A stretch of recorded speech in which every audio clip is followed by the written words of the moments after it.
Time to sound off, Husker Nation. This is your Real Red Reaction Show on Lincoln's KFOR. Call the show now at 402-489-1240. Welcome to it, Real Red Reaction, as Nebraska falls today to Michigan 30-27. Elijah Herbel, Jeff Motz, Justice Rhody, Chris Schmidt were here at Salt Mine City Brewing here on the patio.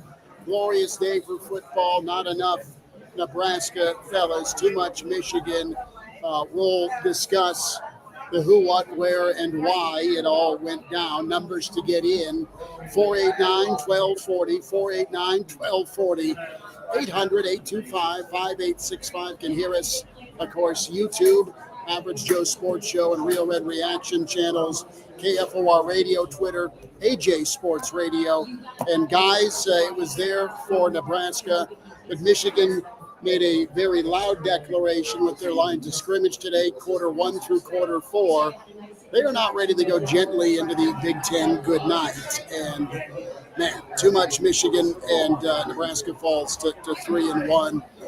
Impressive with what Michigan did. By my count, about 15 hurries on Dylan Raiola, 7 sacks on Dylan Raiola, and Nebraska, when it came to running the football, held to 43 yards rushing. There's some sack numbers obviously in there, but 1.4 per carry. Michigan, as they started the fourth quarter, at 12.4 per carry. That settled at 8.7. But it came down to rushing, it came down to pass rush, and it came down to Michigan making more plays than Nebraska. They made more plays, and you look back at that first quarter.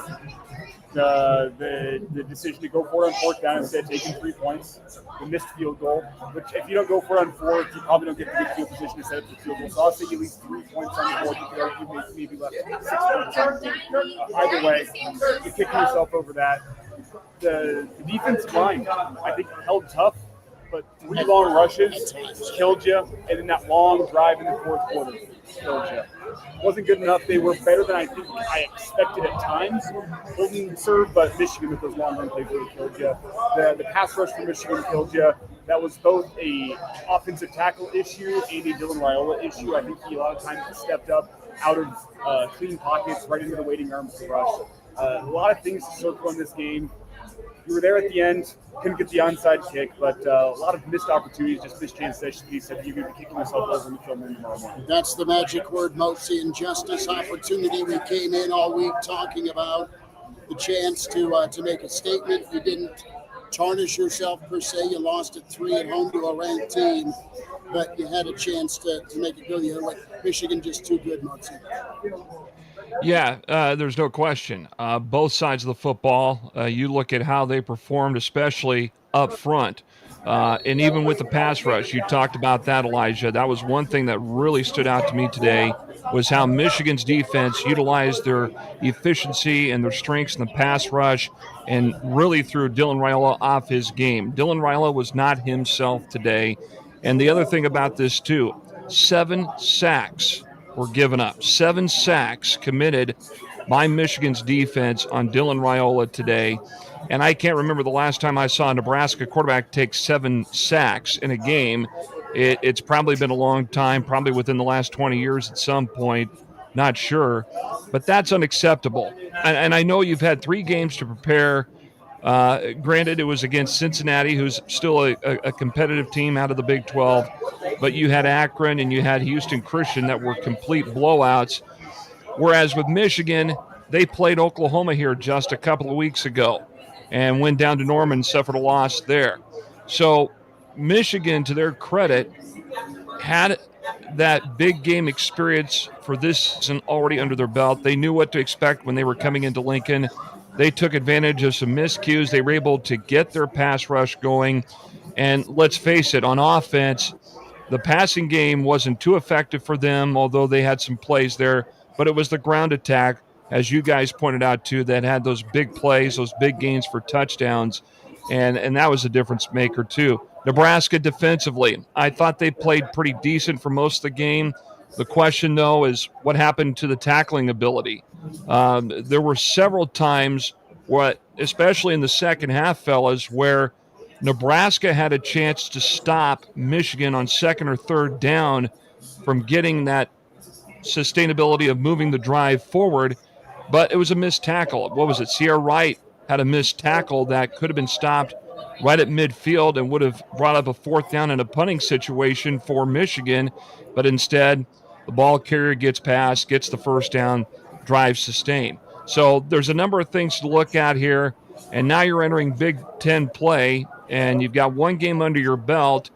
And I'm not saying it's gut check time for this Nebraska football team.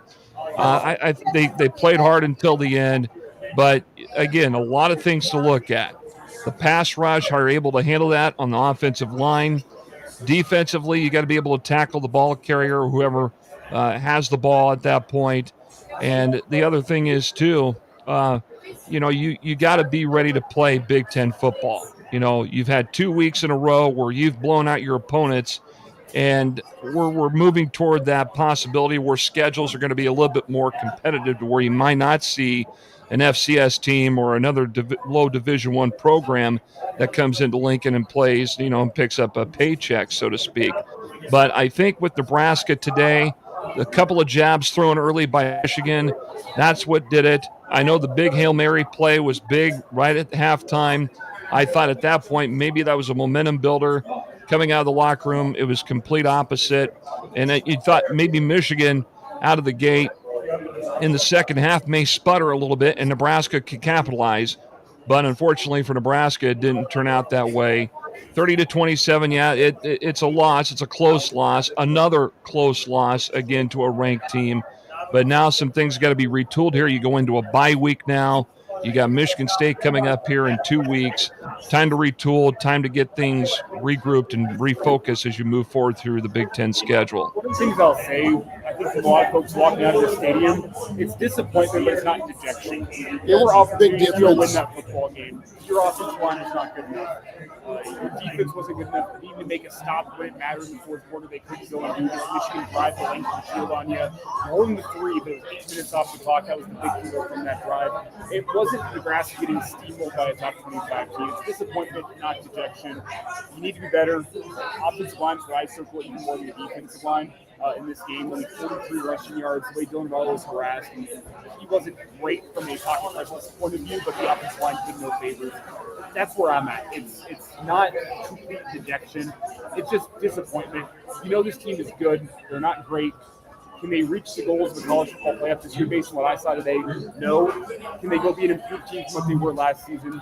Yes, those goals are still there for you. You have an October slate coming up that is doable. It's made. Well, got to get better from it. Justice, some takeaways here, and I think you nailed it, Elijah. The fact that there's a difference between Nebraska and fans leaving the stadium. Thanks. So we fixed the audio there. That was my bad. I think we can hear me now. Maybe people in the chat. Yeah, you're good. Can hear you a lot better.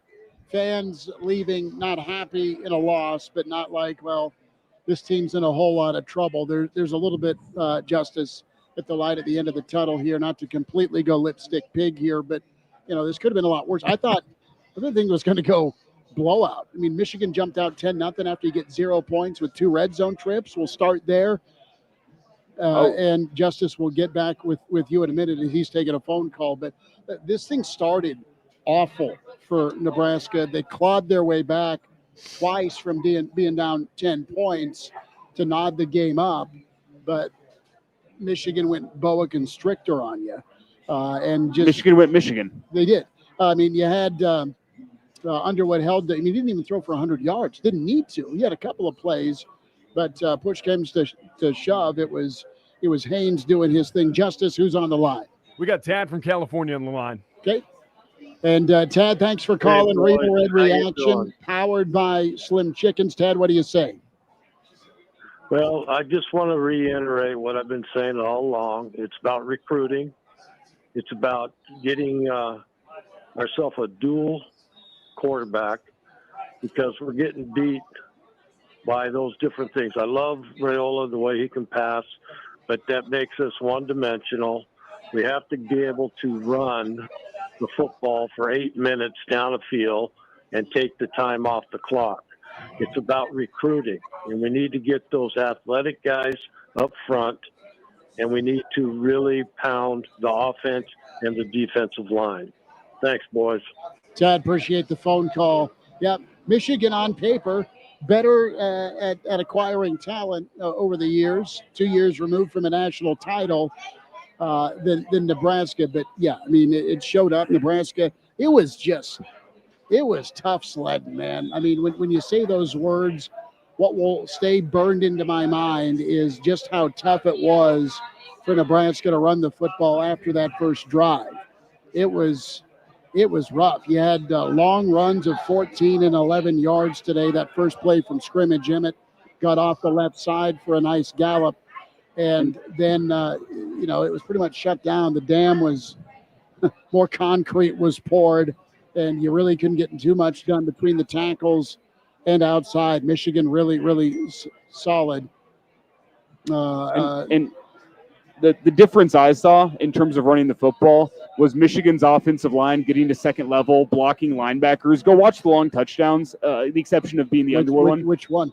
I said the touchdowns. Which one? Plural, which is unfortunate. But go watch how Michigan's offensive line gets to second and even third level on those touchdown runs. I mean, those running backs are going untouched through the line of scrimmage because the Michigan offensive line gets to second level. They get a hat on a hat. Everyone's accounted for. Just perfect execution by that Michigan offensive line compared to Nebraska's ability, particularly in the second half, for their offensive line to climb up to second level, to get hands on the backers and make things tough. Those Michigan linebackers, I think, pretty much 5 yards deep on that line of scrimmage, were free to roam and free to go make some hits. Kept Nebraska's running backs near the line of scrimmage. Justice, who's with us? We got Steve from Lincoln wants to give his 2 cents. Okay, Steve, thanks for calling. Welcome into Real Red Reaction, powered by Slim Chickens. Go ahead, Steve. Thanks for calling. Thank you, Chris. Thank you, Justin. I want to say this. Number one, you guys have the best Husker show there is. Thank you much. Now, number two, sometimes Nebraska needs indeed to take what is offered. And what was offered was 3 easy points very early in the first quarter. And oh my, how those points would have been so helpful at the end. That being the 3 points that we did not take. Sometimes Nebraska needs to forget the analytics, forget all of that math, and take what is given very early. What say you, Chris and Justice? Well, I say hindsight's wonderful, isn't it? And the execution of the play call, not to the coach's liking.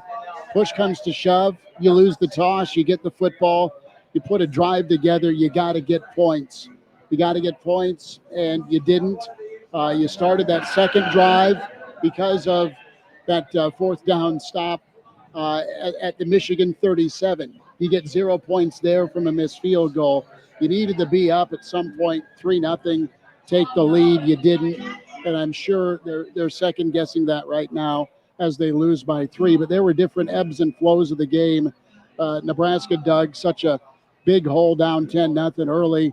And, I mean, you got a bluebird with that incredible Hail Mary at the end of the half. Biff said, let me help you back out, Matt Rule, and not burn a timeout.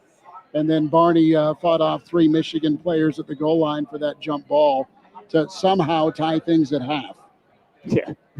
Biff gifted you on there. Yeah. Biff gifted you the opportunity. Biff remembers the phone call. I mean, Michigan was gifting Nebraska opportunities to hang around with the clock management at the end of the half. You also have the unsportsmanlike conduct on third down and long that extended the drive. Michigan allowed Nebraska to hang around. Nebraska didn't take advantage of those opportunities. That's the story of the game. That's one of the things we talked about. First thing was Nebraska not taking advantage of the opportunities they had to go win this football game. Justice, chime in here, Big Cat. You've been answering phones and hanging tight. Yeah, guys, it's disappointing. There's a lot of questions that have to be asked, and there are a lot of questions that I don't think that we're ready to talk about, to be quite frank. I don't think we're ready to question the offensive play calling inside the red zone again. I don't think we're ready to question Matt Rule And, the aggressiveness on fourth down. I mean, the shovel pass on 4th down and 2. I'm not a huge fan of a shovel pass in general. I hate the fade route, brother, on second down. Yeah, the fade route, I mean, it's such a niche throw. Like, you have to be basically spot on if you get it up there. And if you try to, put it in the back pylon, it's a garbage can throw. I mean, you're trying to put it in the bucket basically in the back corner and just pray and get a 13%, successful outcome. Defensively, I mean, you got to really ask some questions. It's tough. You got to ask. 286 yards on the ground. I mean, we got to really sit here and ask, was Michigan right to be arrogant? They sit their head coach at home. They walk in here with a freshman 5-star quarterback with an experienced transfer from Alabama, offensive and defensive line, 6'5", 300 pounds across the board, and they say, you know what? Stop us. Stop us. We're Michigan men. We built this program. We've got 5-star talents across the board. Stop us, Nebraska, little brother Nebraska. Go ahead. We'll just push you around. We'll see if you can respond. They didn't have a great response, guys. I think Michigan was right to be arrogant in this game, and it's a really, really tough pill to swallow. But you have to have some questions moving forward. There were some positives. Move the ball okay through the air. It's just when you're going early in the game, Dylan's got to recognize coverage. A 5-star's got to be a 5-star at some point. Right now, he's playing like a high 3, low 4, but at some point, you got to be a difference maker. He was just okay at running the offense, and I think it's really tough to ask. Emmett ran hard, didn't have a lot to work behind. I thought the tackles were abysmal. It was really tough to get stuff going. When Gunnar Gatula and Teddy Prohaska get sandwiched and pincered in, I mean, exactly what you wanted to do to Bryce Underwood is what Michigan did to you, and that's a really, really tough pill to swallow. Well, in Michigan, fellas, getting home with 3 or 4 pass rushers, and you had a reality where, Nebraska was doing what they could to get home, a couple of blitzes. So it was just a situation where Nebraska's defense not at all as accomplished as what Michigan did or wanted to do or could do. And tackling a major problem, protection a major problem, and then the big plays. Nebraska made enough big plays in the passing game. That was big. Barney for 26, the Hail Mary for 52. I mean, Dylan made some great throws today. Dylan held onto the football too long from time to time today. 0, if anything, from the run game we've highlighted, but Nebraska, when it comes down to it, they're just not as good a football team, and knew that going in. Vegas knew that going in, and then you get downhill or you get in that hole down 7 to 10 points throughout the ball game. You're playing catch up. Decision making is problematic, and you had to play a much cleaner game. Also, when it comes to special teams, you missed a field goal. Archie was money, but you also had earned that second half. Barney fielding the ball inside the 5, inside the 3. Michigan scored every time they had a short field. They put up 2 touchdowns at the 37 and the 40-yard line, and then got another field goal. And then Freak Show bombing one from 56 to break the tie after both squads went 3 and out to start. I mean, that thing was good from 7. Oh, it was. He's like, hey, somebody false start it and try my leg. I got the stats here, fellas, really quick, and this is something that really just astounds me, considering the time of possession that Nebraska had for most of the game today. I'm looking at net yards rushing. Michigan had 286 on the ground, Nebraska 43, but Nebraska was 308 through the air, and Michigan was 105. So, I mean, this is not your typical Nebraska-type offensive performance where your passing yards way outweigh your rushing yards, at least rushing-wise traditionally, and that's where Nebraska's had their bread and butter has been on the ground. But 43 rushing yards, that's all you can muster, and that's a credit to Michigan's defense today. And half of those rushing yards probably came in the first drive. That's right, and I think that's where a lot of it came from, because all of a sudden, not only was Michigan tuning in on the edges, trying to get to the passing game and utilize that pass rush against the Nebraska offense, but then they started clogging the interior there and preventing guys like Emmett Johnson, even Mosey at one point or a few times in the first half, from trying to get through the middle. They were doing everything they could to get around to the edges, and they still couldn't do it. So that's a credit to Michigan's defense for what they did today. 489-1240 to get in. Real Red Reaction, 800-825-5865. Live music and a live post-game show here at Salt Mine City Brewing Company. They're singing a little Hank Williams right now, and family tradition. Unfortunately, the tradition continues for Nebraska when it comes to ranked foes. Now 0-28, that stretches into another weekend. Michigan State. Good news is Nebraska has a chance to rest up and recalibrate.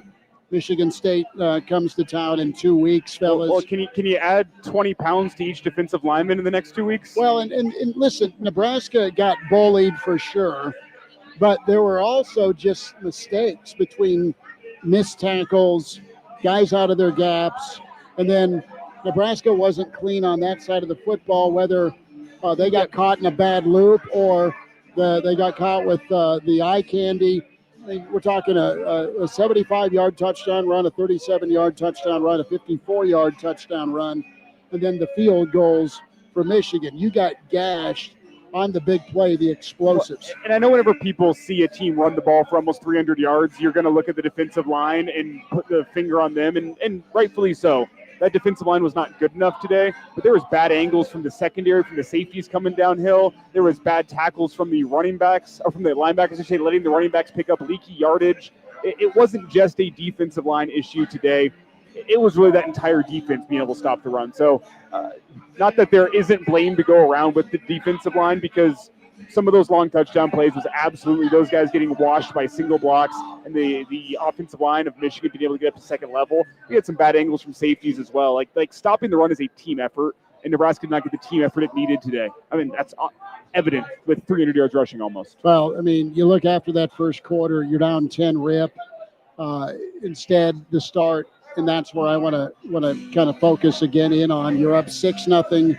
Theoretically, you're up 10-0, best case scenario. Instead, you're 0 on the board with 2 red zones. You had Michigan get the quarterback draw after an interception, also a made field goal to make it 10-0.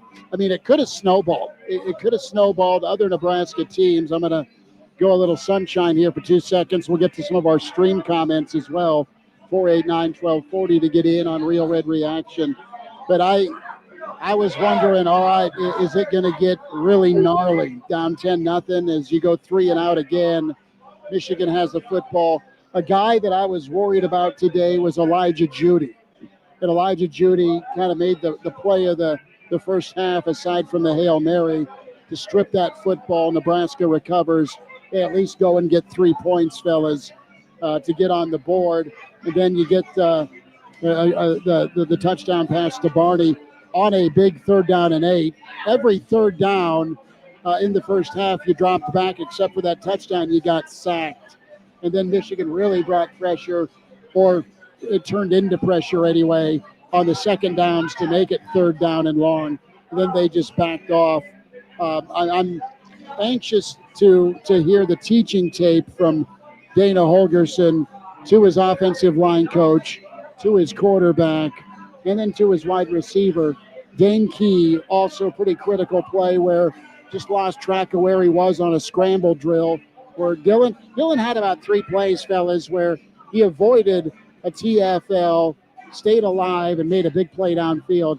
That touchdown was problematic, where Key's out of bounds, and you have to settle for 3 points. The niece and nephew are here.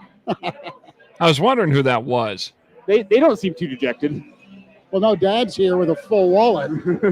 They're ready to eat. Dad's going to the bar, and the kids are going to the candy store, and then you're going to go do one of these and hand off to Mom later. You know what? Out on the couch. I want to go back to the opening drive. You know, Nebraska looked very solid in that opening drive. You get down inside about the 10-yard line. It's 4th and 2. And then you go with what looked like, what was it, like a shovel pass or something to Lindenmeyer, and they come up short. And you begin to question, why did you go with that particular setup? instead of trying to work the edges to try to get the ball in toward the end zone. I guess that's my question for the coaching staff. What was the decision behind that play where you're 4th and 2, you're inside the 10, you have a chance to maybe sustain the drive to go 1st and goal from like 3 yards out, and why didn't you execute a play to where you could maybe try to get an opening on the edges to get it in to the end zone? I guess that's kind of my thing. The pass to Lindenmeyer, he did all he could to stretch out and pull a Jerry Taggy from the 1971 Orange Bowl to stretch across and get that first down. But it was short by what, a half a yard probably. I am surprised they didn't even bother reviewing that spot. Yeah, because he did stretch. It was close. Like it was close. It was awfully close because it looked like maybe he could have gotten it, and he was probably a half yard short. But it's hard to say. But again, I just want to know what the reasoning was behind that particular decision to go for that type of play when you're that close to either sustaining a drive or put one into the end zone. I don't know, but as Captain says here, even if you pick it up, then it's it's 1st and goal at the 3, and I think the implication there is what type of confidence do you have in this offense to punch it in 1st and goal from the 3? Well, that's just it. I mean, we can. Because they'd run the ball into the line of scrimmage for no gain. They'd run a fade route that would fall incomplete. They'd run it again on 3rd down. It'd be 4th and goal from the 3. Well, here's what it comes down to. With Dana, he probably, after watching them, doesn't know what the hell they're good at inside the 5. He probably doesn't trust them being able to power in and run the football in. They've showed that they've not been big enough, powerful enough to just ram it down your throat. And then you go to the air. It's a shrunk area, clearly, and it's just tough to score. So he probably doesn't know what they're good at. He's like, well, hell, let's just try the shuffle pass. The kid loves the Chiefs. Let's run. Well, how many shuffle passes did he have today? There was one where he underhand tossed the ball. He was throwing fast pitch softball. One designed to Lindenmeyer there that was stopped. But Justice, you're ready to pipe in here. But I don't know what Nebraska is great at. And on film, they showed that other defenses, and I don't know how many other defenses Nebraska will face like Michigan, as good as Michigan. But it's a situation where the better team came in, had better athletes, had better talent, and made more plays than Nebraska. Also let Nebraska hang around. Nebraska, to their credit, found a way to hang around just when you thought it was about night time until those drives, like you pointed out, Elijah, the let's go Bird 8 minutes on the clock and get a field goal to put this thing to bed. More calls from you, more reaction from you with Real Red Reaction. We're powered by Slim Chickens on KFOR, KFORnow.com. We're here at Salt Mine City Brewing, 801 R Street. And our friends at Slim Chickens hit the drive-thru on the way home. 14th and Pine Lake, 84th at Old Shady. You need yourself a dessert, something sweet after a tough one today for Nebraska. Quick timeout. More of your thoughts. We'll get to the stream. I promise you that. Bill Doleman is en route after he gets done signing autographs. And we'll be back here with more Real Red Reaction powered by Slim Chickens.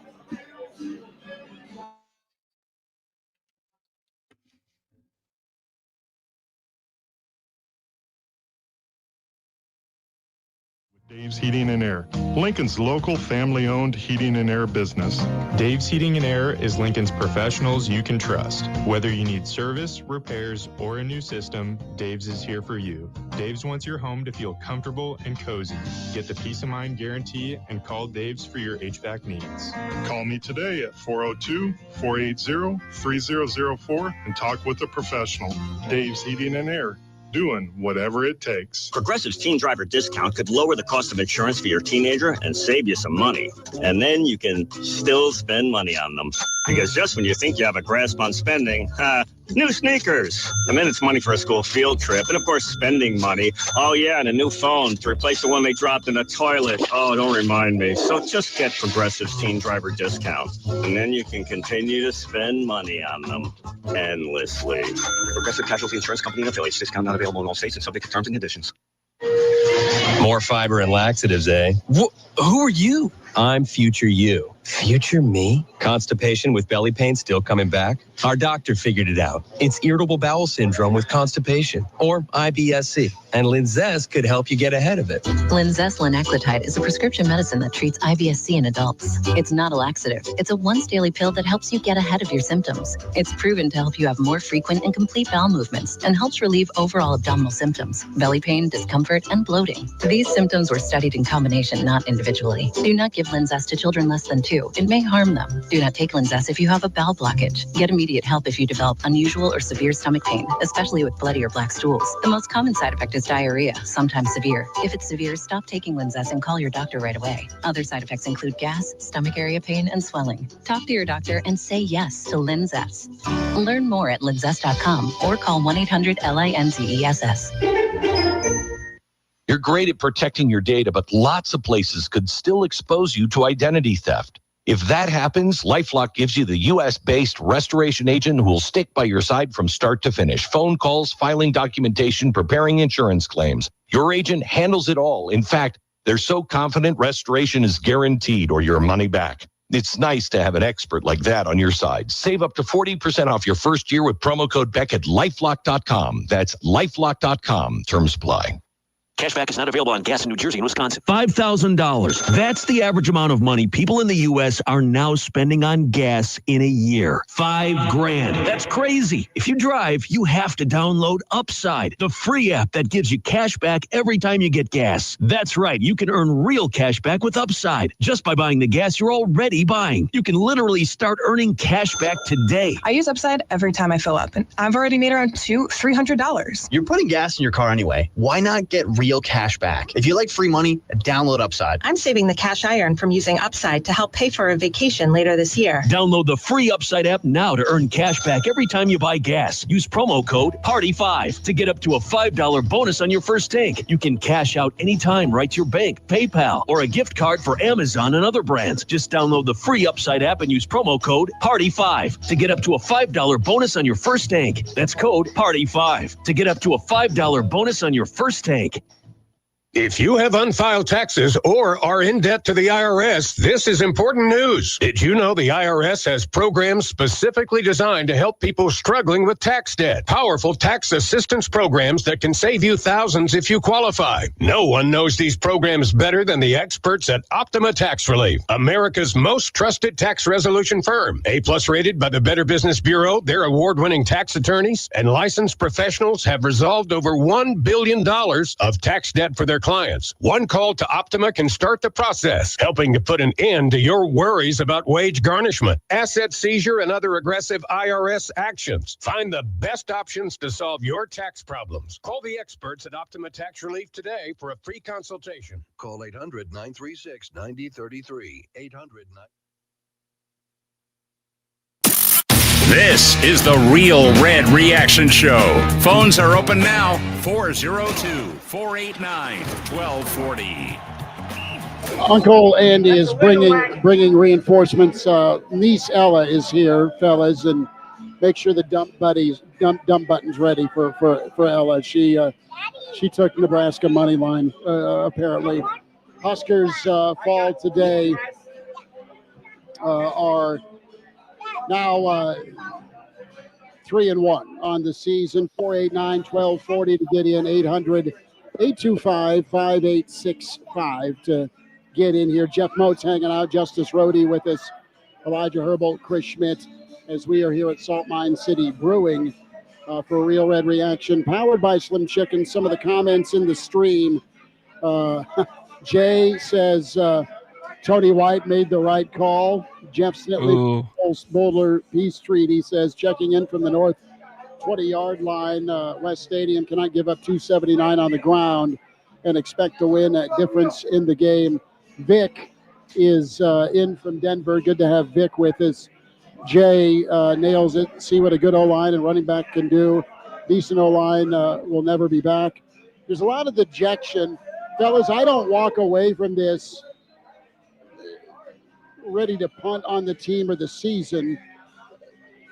If they would have found a way That would have been Michigan scratching their head walking out of this because they're the better football team on the lines right now.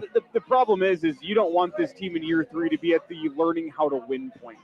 You thought you crossed that bridge last year. You thought you crossed that bridge against Cincinnati at Arrowhead, learning how to go win a close football game.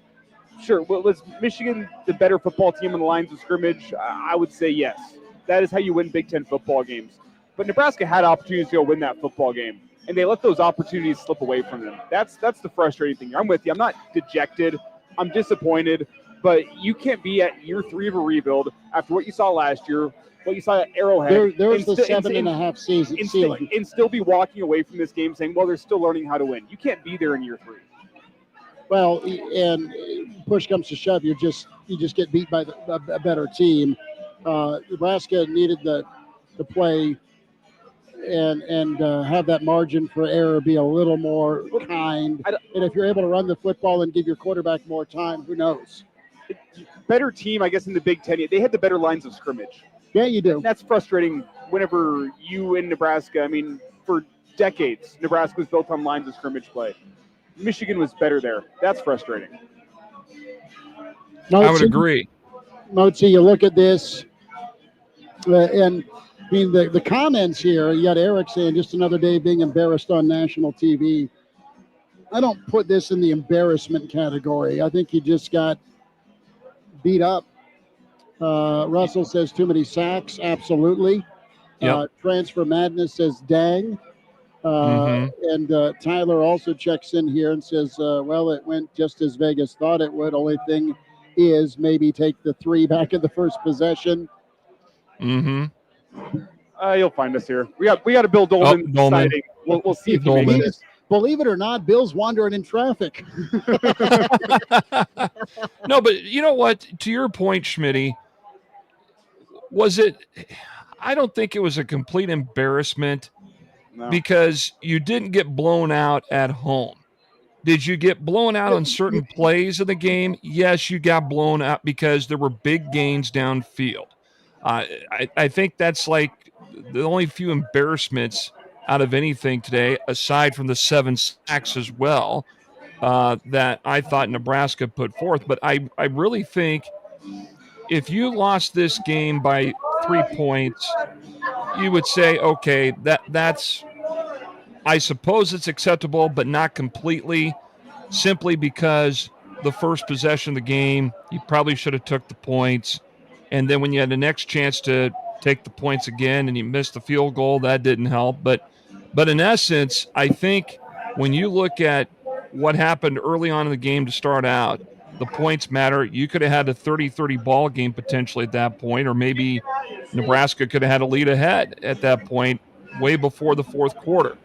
But I don't think it was a complete national television embarrassment. I think others would say otherwise. But, again, it's the first game of the conference season now. Now, if this happened, let's say, late October, early November, then I would say, yeah, you got embarrassed. But, again, it's the first game of the season in conference play.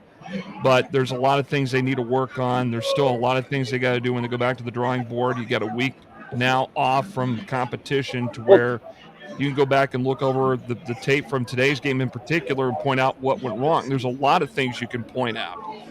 But I think with Michigan State coming to town here, Michigan State's no slouch. They're a very good football team too. You're a tremendous slouch. Don't sell yourself short, Judge. The concern, Motzi, to your point, is that Nebraska can get better, but the things that beat them today are things that do not get better in the course of the season. Those are long-term issues: offensive line, defensive line play. That's true. You'll get better timing with quarterback and wide receivers. Those things get better. Tackling can get better throughout the course of the season. Getting your ass kicked as a defensive line, that is not something that gets better over the course of the season. That's the concern here. Michigan did it multiple ways. On like 3 big plays, on 3 big running plays in particular. I mean, there were a lot of them, and there were, 2 or 3 of them that were, touchdowns that were scoring runs where the defense just got flat out embarrassed. And there were others for big gains to sustain drives, too. So CK Cash 26 chimes in here. Good game. The Michigan season's not over. Let's recoup. Lots of winnable games this year. And this isn't What's Nebraska do from this point? This isn't a season derailing win, but what it is it's a loss that defines the narrative of your season over the next 4 weeks. There's nothing on your schedule that you can do that changes the narrative around Nebraska as being not great up until USC comes to town November 1st. And maybe Maryland, after a win with Wisconsin today, maybe that changes slightly. But Michigan State, Maryland, Minnesota, Northwestern, you look at those games and you go, I don't think any of those games are going to change the national narrative of what Nebraska is. This was the opportunity you had to show Nebraska is a different football team this year. Your next opportunity comes first weekend in November whenever you play USC. That's a long month of, Nebraska's not good. They couldn't win the big one. They still haven't beaten a top 25 team since 2016. None of those narratives change up until November, and that's the disappointing part of this football game. Well, today. unless Sparty does you a solid tonight and beats USC and comes in ranked. I'll believe it when I see it. Sure. Right. Sure. Justice is contemplating who's going to say the wrong thing to him tonight at the bar later. 489-1240, 489-1240 to get in. Slim Chickens powering Real Red Reaction. The Pride of Fairbury is here. Say something to me. Hi, Chris. Hey, Bill. How are you? I'm doing well, thank you. You know, quite the setup. 30 to 27. Nebraska. Part of me is like, how'd they stay in this game? Part of me is like, they had their chances to win this game. And part of me is kind of like, well, this is kind of how it should have ended. I think the same score, Nebraska, Texas, 1998 was 30 to 27 in a game in which Nebraska was close to 20 to 16. Was that what it was? 19, yeah. Ricky Williams. Was that with Chris Sims at quarterback? Did they end the long home winning streak? I thought that was the Nebraska home win streak. It was 20 to 16. Well, anyway, kind of reminds me of that. Better team came in here. Better team won. Closer game than it probably should have been, but Nebraska had its chances. It was on Halloween. Not as good as the Halloween game against Colorado in '92. But my point is, the better team won, and Nebraska had a chance. But Nebraska also blew its chances. The outcome is probably what it should have been. It's disappointing, but I didn't get the sense leaving the stadium and walking over here that there's the same malaise of the last 15 plus years or so.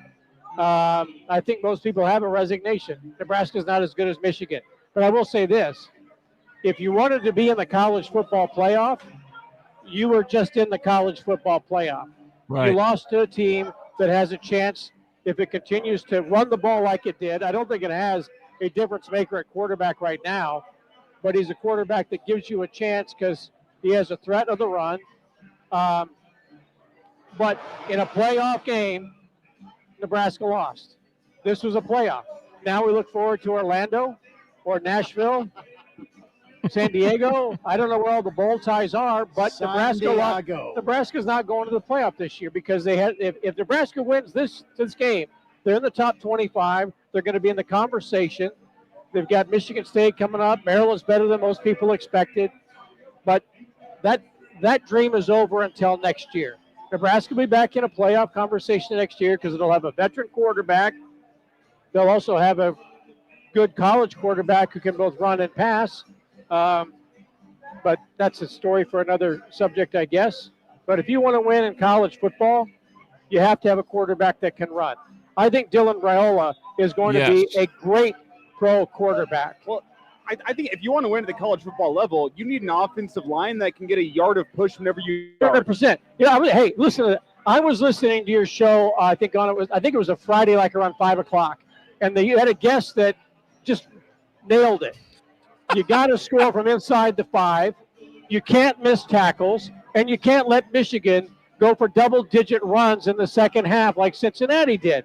I'm not sure who that is. I think you ought to have him on maybe every week. Was that Claus? But maybe Claus. It's Clausburg.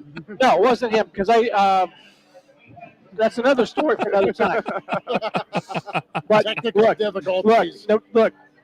First drive of the game, Nebraska had a creative offense. It was fun to watch. It was a little bit lucky. look, he improvised, but they got inside the 5, and I think everybody's like, yeah, go for it. Why not?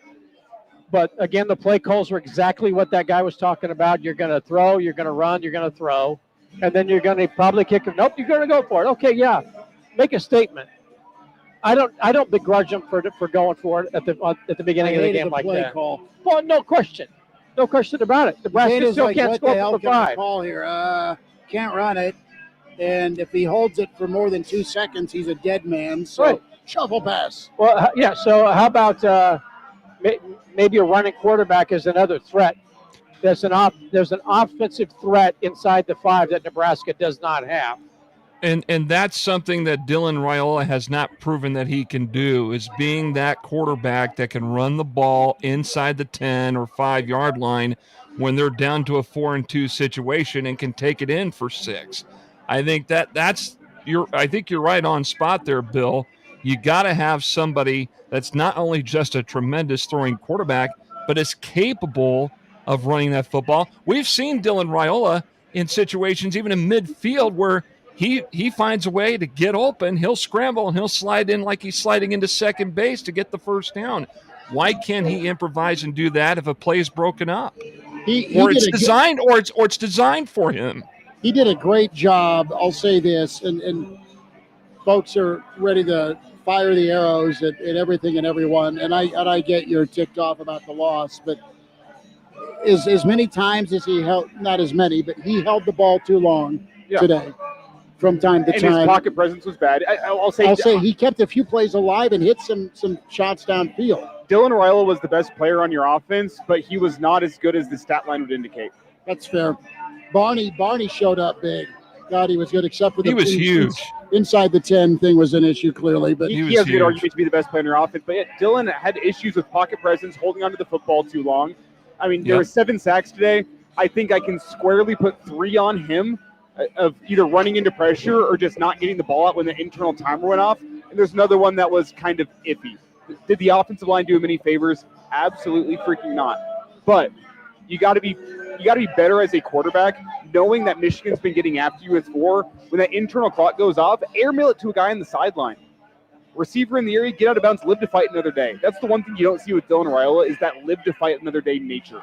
And he's a young quarterback still, but it's in year 2. You expect improvement in that regard from year 1, and I don't think I've seen that. 489-1240, 489-1240 to get in here. And I think your brother here, Schmidt, nails it. The loss is not on Dylan. He held the ball too long sometimes, but 75% completion, some pretty good throws. That he was not as good as the stat line says, but he's not the reason he loses the football game. Okay. Remember the halftime of the Akron game, and Matt Rule got up and gave, if we die, we die, part 2. They don't respect you. They don't respect you. Clearly, Michigan did not respect Nebraska. They didn't respect Nebraska's offensive line because they just continued to put pressure. They didn't respect Dylan Raiola's ability to get away from pressure. So the same speech applies, and it was accurate. They knew that if they put pressure on Nebraska from the outside, that the tackles were not going to be able to withstand the pressure, and if you got close, the play was over. He didn't get rocked on sacks. He collapsed as the sack was approaching. So that same speech applies. Michigan did not respect Nebraska's offensive line, really not Nebraska's defensive line, but that was no shock. Neither did they never have, to be honest with you. But they thought if we can put pressure on him, he'll go down. And they did, and that's what happened. And I'll tell you, the second half and the latter stages of the fourth quarter reminded me a lot of Nebraska-Illinois a year ago. When the pressure got on, it was 3 and out, it was punt, and and Michigan was as confident as Brett Bielema and the Illini were in the fourth quarter last year, that overtime loss. Let's be honest. I know you put up 10 points in the fourth quarter. It looks better. It looks closer than the game was. But when push came to shove, Nebraska's offense did nothing in the second half. They got gifted that 15-yard taunting penalty that got them the 3 points. And then you had the drive. How we doing? Michigan fan. He's in a good mood. He's in a great Rightfully mood. so. Nice to see you. He was a good fan. He buy us beverages. But anyway. That's what we say out in Havelock, Bill. Crawford's better than Tommy Hearns. Wow. We say that out in Havelock, Bill. Well, we might see you later, Motz. Is this a game, guys? And I don't want to be too dramatic here. Is this a game that puts Donnie Raiola on the hot seat a little bit? Well, how long's nephew playing quarterback? Well, he's getting his nephew killed right now. Well, so is Dad gonna have a bar fight with his little brother or no? I mean, I'm serious. I mean, Thanksgiving this year is going to be awkward. Especially if there's 8 sacks against Iowa. You're not sitting here. You're sitting at the kids' table. They'll go bare knuckle fighting like Philo Bettel. That's what they'll do. Neither will win, but both will perish. I mean, it will be one of those. It will be like the mountain versus the snake. No, wait. Mountain versus his brother, the Hound. Yeah. Okay. In Game of Thrones. Yeah, I know you're going to. Yeah, the Hound versus the Mountain. That's how that would go. And Bill's like, nerd alert. No. But is this? Am I being too dramatic here? You're in Coach Raio's in year 4. You've had time to let your brisket go in the smoker. We've used that as a comparison to the offensive line. And you overcooked it today. I don't know if you've overcooked it. Not overcooked. You've been cooking it too hot. You've been cooking it too cold. It ain't right. You'd expect more development or after 4 years of the same position coach in a unit. Maybe you went to the wrong store. You expect better pass protection. You expect better run blocking. They only ran the ball for 43 yards? How many rushing attempts? Yeah. It was 31 rushing attempts for 43 yards. Dana tried to be balanced. It's not like he didn't try running the football. 31 rushes for 43 yards, just over a yard a carry. That's horrific. That sack yard. What did he lose today? That is also fair. That's going to factor in. Let's check the personnel stats. The point is Emmett was that second half, dude. He had maybe a long of 6. Yeah. Let's see. Dylan Raiola, 7 rushes, negative 49 yards. That hurts your rushing numbers. But you're still only not even at 100 on 31 attempts. Emmett was 19 of 65. Mekhi Nelson, 3 carries, 19 yards. That gets you up to 84. And then Ja'Cory Barney, 1 for 7. Well, and let's be honest, the backup running backs behind that. I mean, Emmett tried to get yak yards. Michigan did get yak yards after contact, but that's yards after catch. The after contact yards, what I'm saying. But what you have is Nelson, a couple of carries, had 1 good run. You saw nothing from Ives. You had no counter with a big back to try and go body punch. I mean, this is awkward to say, and it's been that way for a long time, but you are deficient at running back behind Emmett Johnson. And you might be deficient at running back and running the football because Minnesota, Michigan State, I mean, it's going to be hell to pay moving forward. And I don't know where Michigan's defense ranks comparatively to what they'll see the rest of the year, but it's still really good, I think. Colin Cowherd tweeting out, I've been waiting for Nebraska to be special again for a long time. That was kind of the hope and the vibe going in. And Nebraska is not enough today to be special. No, Michigan's better. I said it when I got here, and it was obvious. But Nebraska gave itself a chance, and I think people can sense. Look, on the positive, Michigan ran Nebraska out of its own building 45-7, and I think to a certain extent that Nebraska is probably 10 points to the shy of Michigan at this point. Nebraska is firmly, I believe, in the upper middle of the Big Ten. If you're going to go, the top 4, top 5, Nebraska's not there, but Nebraska's in that 5 to 10 range. But it has to get better offensive line play. It has to get better defensive line play, and it has to get more athletic from the quarterback position to give you a chance to keep plays alive. Otherwise, it's just going to be the same rinse and repeat every game. Everybody's going to try to do the same thing that Michigan did, just like Illinois did last year. Just run the ball at them. They're going to give up 8 yards per carry in the second half. Cincinnati did it. Michigan did it.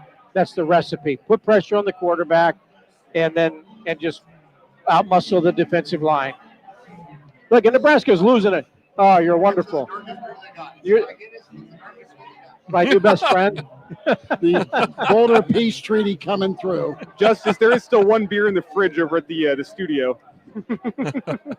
And Justice says, is let's like, take a break. Justice, Take a break now. Justice is like there was one beer left in the studio. So we're gonna, before we go, get your trigger finger ready, Justice. We're gonna try and get a little Average Joe Real Red Reaction karaoke going.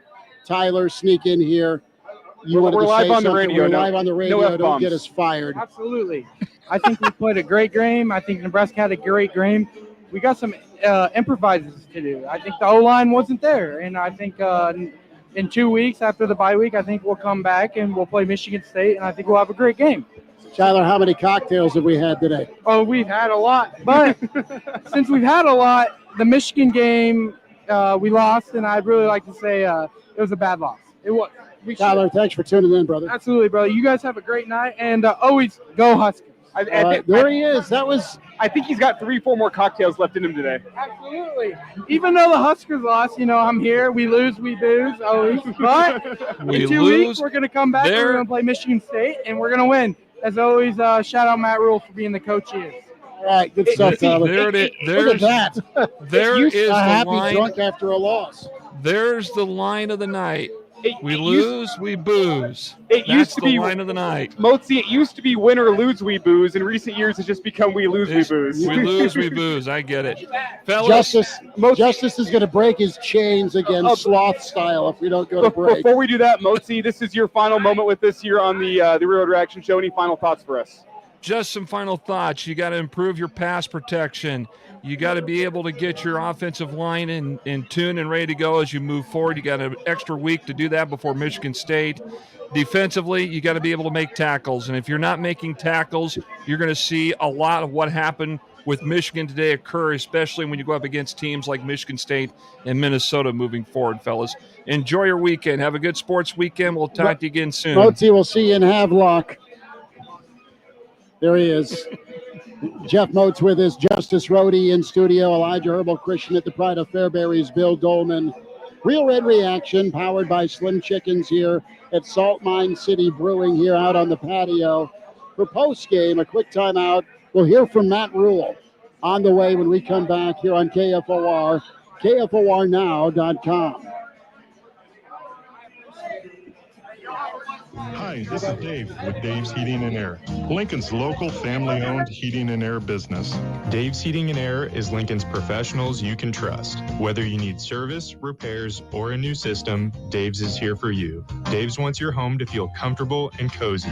Get the peace of mind. Lincoln's local news, talk, sports, and weather station. FM 101.5, 1240 AM, KFOR, and KFRX HD3. Lincoln, FM 101.5, 1240 AM, KFOR.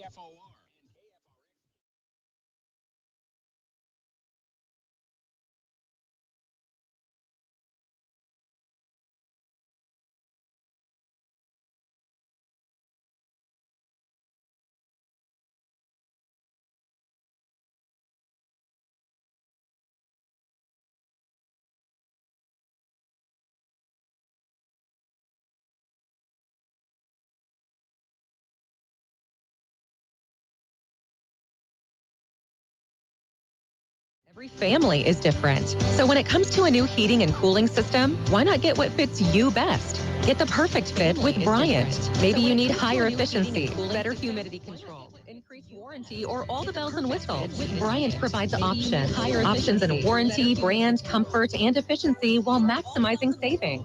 Call 467-1111 or visit BryantLincoln.com. Bryant Air Conditioning, Heating, Electrical, and Plumbing. We do whatever it takes.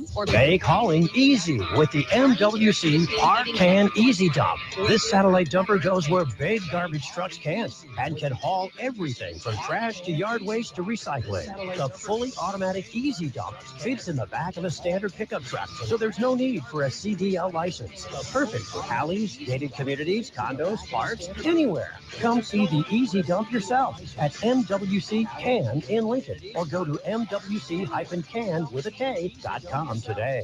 MWC Can. You got your very own handyman to help remodel your home. After 15 years of being in my home, I decided I need to refresh my home. 2 months before the project started, we looked at showers, tubs. We even sat in the tubs. It was so much fun. We looked at kitchen sinks, hardware for the bathrooms and for the kitchen. They had mirrors and toilets. Everything I needed was right in one location. The helpful man at Handyman, he pulled out so many different colors of onyx so I can choose what was going to be perfect to go in my shower, whether it was the corner pieces to hold the shampoo and body wash, and you can mix and match because everything's going to be custom. Big savings this month when you update your bathroom light, mirror, and accessories with Handyman. For the very best in bathrooms, come to Handyman under the arch on Sun Valley Boulevard, Lincoln. Handyman. For the very best in bathrooms, contact Wellman Heating and Air Conditioning now for Carrier Cool Cash rebates up to $2,100 and 0% financing for 60 months.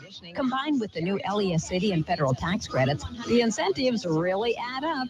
See what's possible with Wellman Heating and Air Conditioning, your local experts for total home comfort. Learn more about Carrier Cool Cash. Get your thoughts on now. The Real Red Reaction Show is unfiltered at KFOR.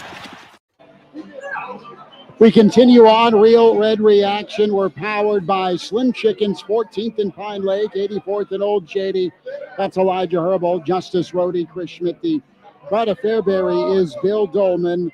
And we have all the crew here. The Boulder Peace Treaty, Snitley Boys. Vic from Denver is here. Uncle Andy is here. Apparently Junior had himself a hell of a good pregame. And my wife found 2 door signs that she didn't feel like taking home. So it's not quite taking your, and we do this because we love our wives, but I know I love my wife. When she asks you to hold her purse, you say yes because you're comfortable in your situation. Well, I'm going to be a man. Correct me if I'm wrong here. You said because we love our wives. I believe you are the only married man on this post-game show. It's fine. My point is I'm saying generally for the audience. But I have 2 door signs, but I'm going to give away to the next Michigan fan. No. I see that. I don't know what she spent on, but she didn't take them with to any of the tailgates. She just left them and then called me at halftime. Not, oh, what a game. Oh, what about the Hail Mary? Oh, drinks were fun. It's like, well, I didn't go get my signs. So can you please pick them up? You know what we have? We have new prizes for the Average Joe Sports Show March Madness bracket pool. That's what we have. There we go. Or we have firewood. You were going to say something, Bill. Justice is deep in thought. We will get to Matt Rule. Captain reiterating the 4th down play call. Ed Foley is on the loose in the stream chat about playing. Cole asks about RVP. And, it sounds like he had a really good week of practice, but it was rough for Nebraska in the Nebraska. How many times, just off the count, did you see Nebraska go with 4 down linemen? They had McCullough hovering as a 4th. Yeah, they kind of moved him around where he's off ball and he comes up in the line of scrimmage. There's a lot of first downs. I think they had 4. I'll have to go back. That'll be part of my rewatch. Yep. Sir Eddie checks in, says respectable score, good effort, long ways to go. Both lines not very good. Bill and Justice, I want to ask you first, Justice. As you look at Nebraska's offensive and defensive line, because that's the focus right now, where do you gauge them? Michigan's quite a comparison for sure. But as you look at the rest of the schedule, let's do some projecting.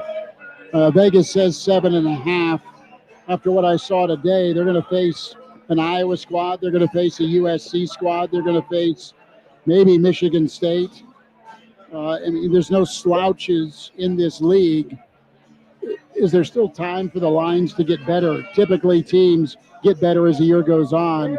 We just don't know how high the ceiling is. Yeah, and I think when you really take a look at the schedule, they may have a little bit of time. They got a couple of bye weeks, but you better grow up fast. This is big boy college football. You don't have time. Your time was in the offseason. Your time was when you were getting in there 2 days with Corey Campbell lifting iron and trying to, get through, the weight program and, the training table. They've got these great facilities. They've got the training table, a strength and conditioning program with Corey Campbell. Your work was supposed to be done in the offseason. It's not completely over, but you really have to mature fast because Penn State, is going to replenish that defensive line. That's a monster you got to run into. USC bought and paid for a defensive line that has been getting after it. Maryland's gotten much improved along the trenches. Iowa, we know, is going to be good in the trenches. They showed that against Rutgers at points where their talent just flashed. Michigan State's got a pretty darn good defensive line. If you want to get better at the line of scrimmage, you want to start moving bodies, you got to grow up pretty quickly. You got a bye week, and then you got to get rolling because otherwise life's going to hit you fast, and you're going to be looking at a 7 or 8 win ball club because if you can't stop the run, if you can't move guys off the line of scrimmage in the run game offensively, you're going to have a long, long way to go being a one-dimensional football team on both sides. And the book is out on how to beat Nebraska. It's run the damn ball early and often. Yeah. We talk about Nebraska's secondary. Oh, they've been great. 105 yards allowed today is the most they've allowed all season. Or maybe it's because the other team watches film and says our best chance to beat Nebraska is running the football.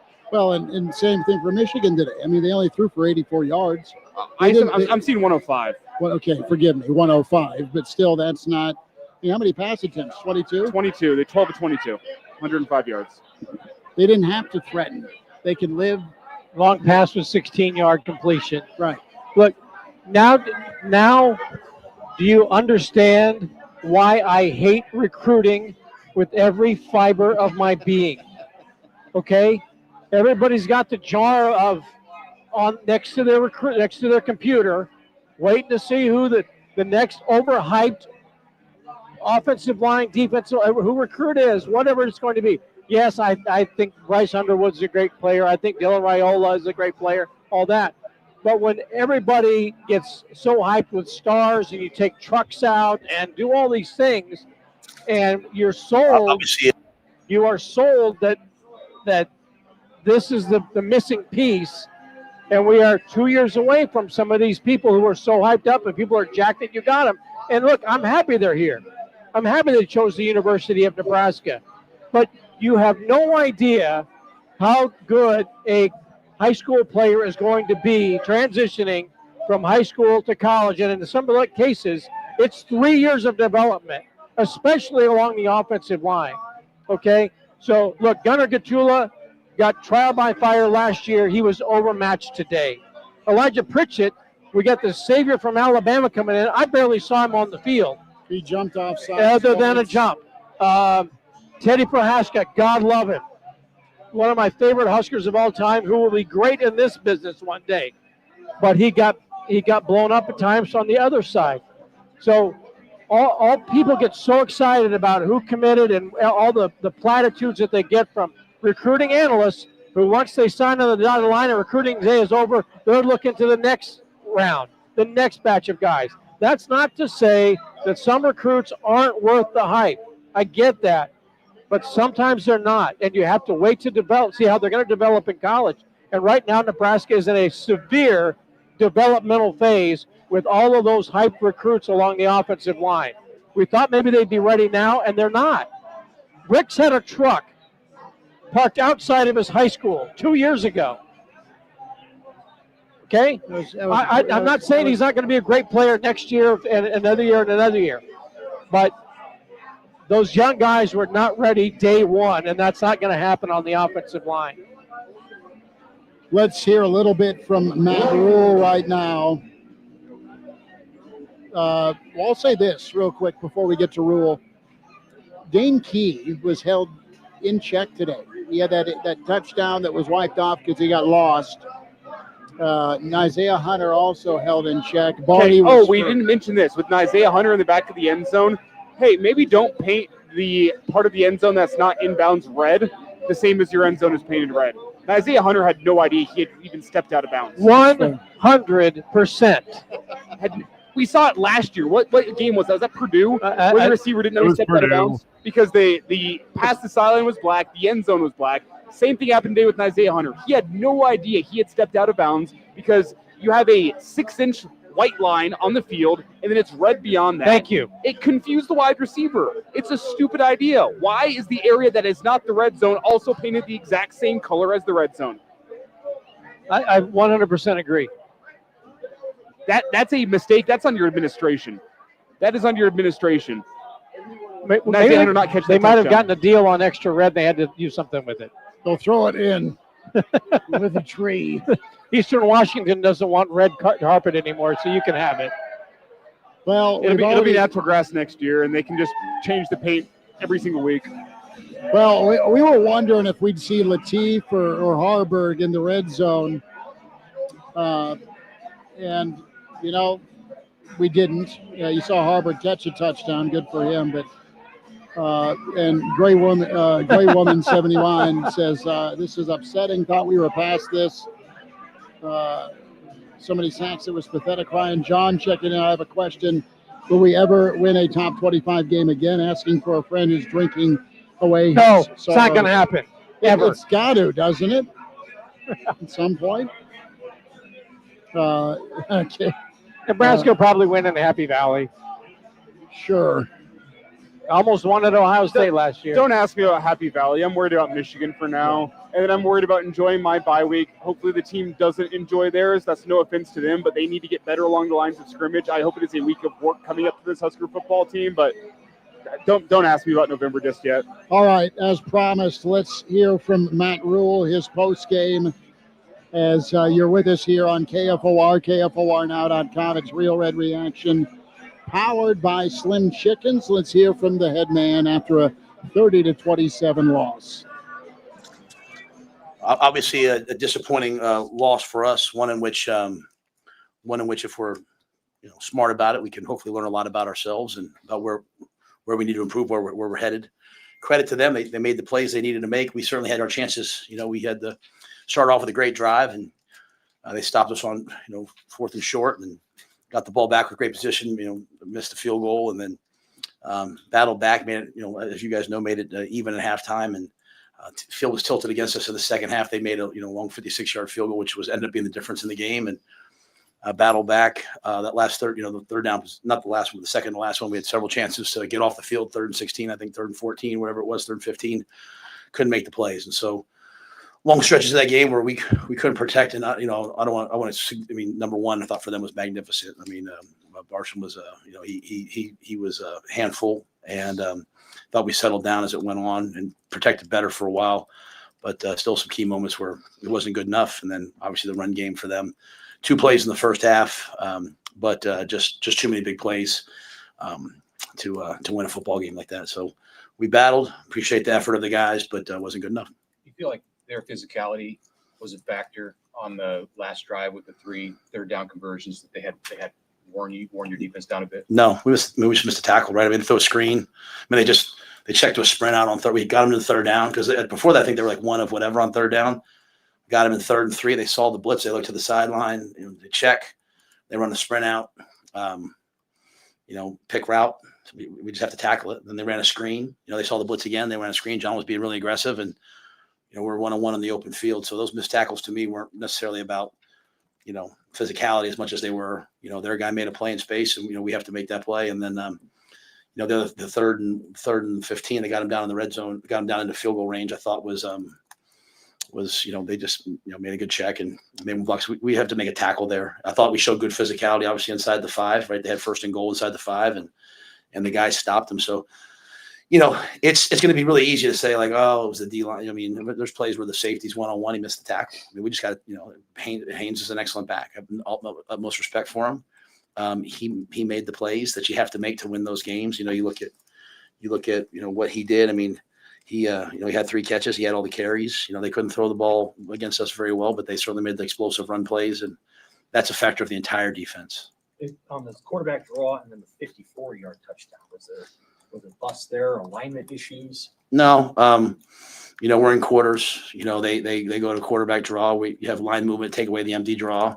Someone has to get off and make a tackle. It's a tough play. It's a tough play against that. But if you're getting 5 wides and you run quarterback draw, it's going to be a tough play. You need a D lineman to make a play. We're going to have to, as a team, get past and I think they have. I mean, I'm not saying anything about our team, but we're going to have to get past the perfect call world. It's like you have a call, there's going to be stress on someone, they're going to have to make a play, and then the long run. We ran some line movement, they blocked it, the ball gets to the safety, it's quarters, you have a fit safety. We just didn't make the tackle. So that's those defenses. You have to make that play on those defenses, and just 22 played well. And talking about wanting to learn in the next week, you can learn a lot from this game. What do you feel like your offensive line can learn, not only in pass protection, but maybe in some of the run blocking moments today? Yeah, I didn't have a ton of issues with the run blocking. I mean, there's a couple times we checked to some runs, or we started going into a lot of RPOs in the game, and they had a hard time defending some of the passes when they had us give the run. I mean, there were some ones that split. There obviously were some ones that didn't, and so you're kind of hitting your head up against the wall for 1 or 2 games. But I don't know that I can say much about the run game yet without really watching it. It would just be reactionary.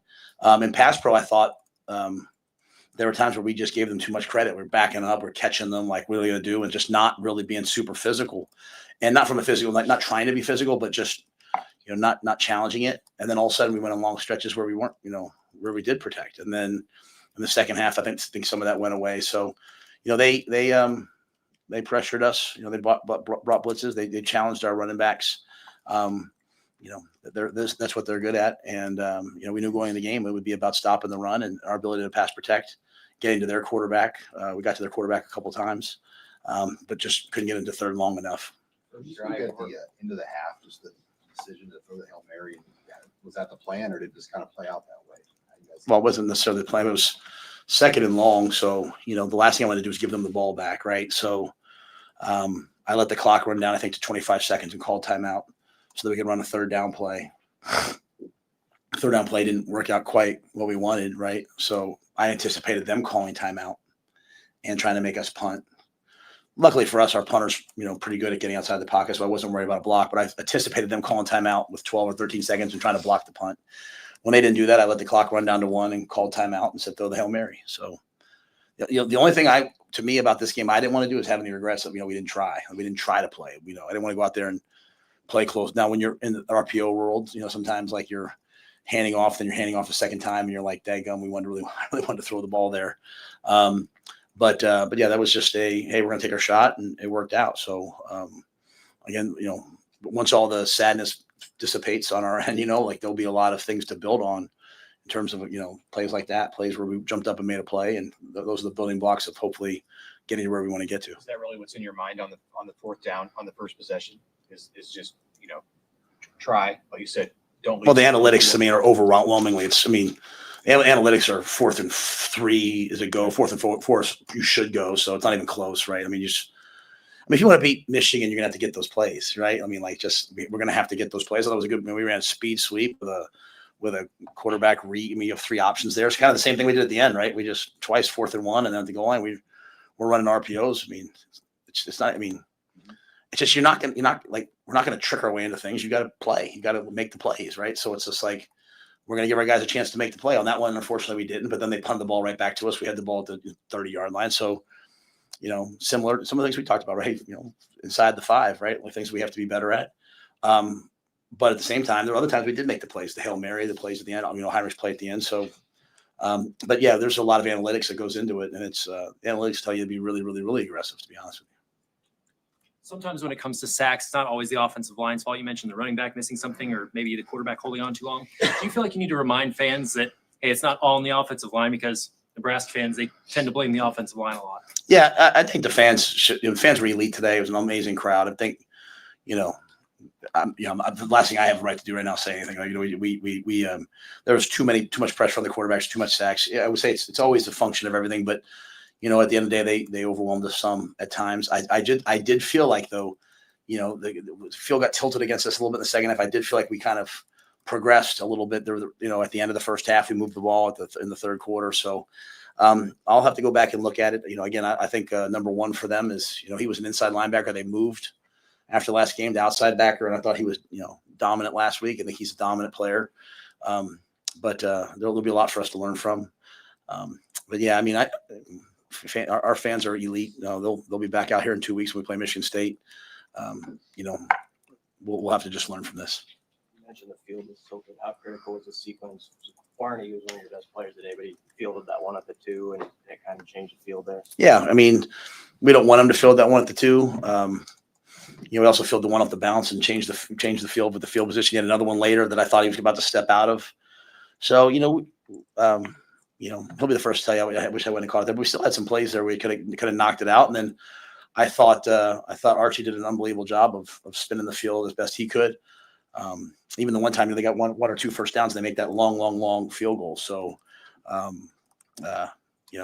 we just have to make another play or two. I mean, honestly, it sounds boring, but step out of one, make a tackle here, and all of a sudden the game changes. And that's, you go back and forth in a Big Ten game like that. I mean, it ends up 30-27. It's, get the onside kick. You could have told me we were going to go down and score. I mean, the way we were playing. So, you just have to make one or two more plays. Did you think that the Hail Mary to tie it at halftime was going to give you a big momentum boost coming out in the second half? Yeah, but I think our guys were emotionally very invested in it. It wasn't like a lack of effort. I thought, they had the quarterback run, right, which is a good run, and someone has to get off and make a great elite play. We covered them all day, right? I mean, there was no big plays in the passing game, so we did that well. We had to make a couple more tackles in the run game. I mean, it's a big time back, and he hurt us. We can't walk away from that. I thought when it got even, but still the issues are the issues, right? Like, hey, we're having a hard time protecting the pocket. We're having a hard time stopping the run in all areas.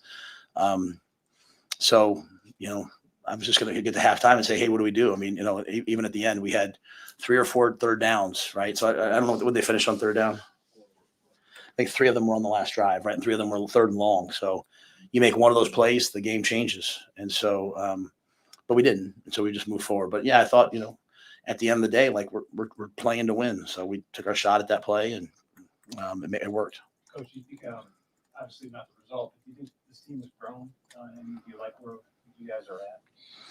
I don't like where we're at right now. I feel like someone, hit me with a hammer right now. I mean, I wanted to win the football game, and I thought we would win the football game. It's like anything else. There's things that we're exposed that have to be improved, or we won't be the team that we want to be. There's other things that I thought were excellent, and so it just, it's just going back and methodically the same process, the same approach we had after games we've won, lost, the games we've won. Like I told the team, like I watched Georgia, Tennessee, and Georgia beat Tennessee last week. A game Tennessee probably should have won. I didn't leave saying like, oh, Tennessee's done. I mean, it's just, hey, we're gonna have to improve this and improve that, and ascend from there. So I'm sure we're disappointed, but you know what? We're gonna play a bunch more games. So we'll get back to work. And like I said, I thought the guys, they competed. The other team competed as well. Michigan competed as well. So I thought that was a good Big Ten football game. Just we came out on the wrong end of it.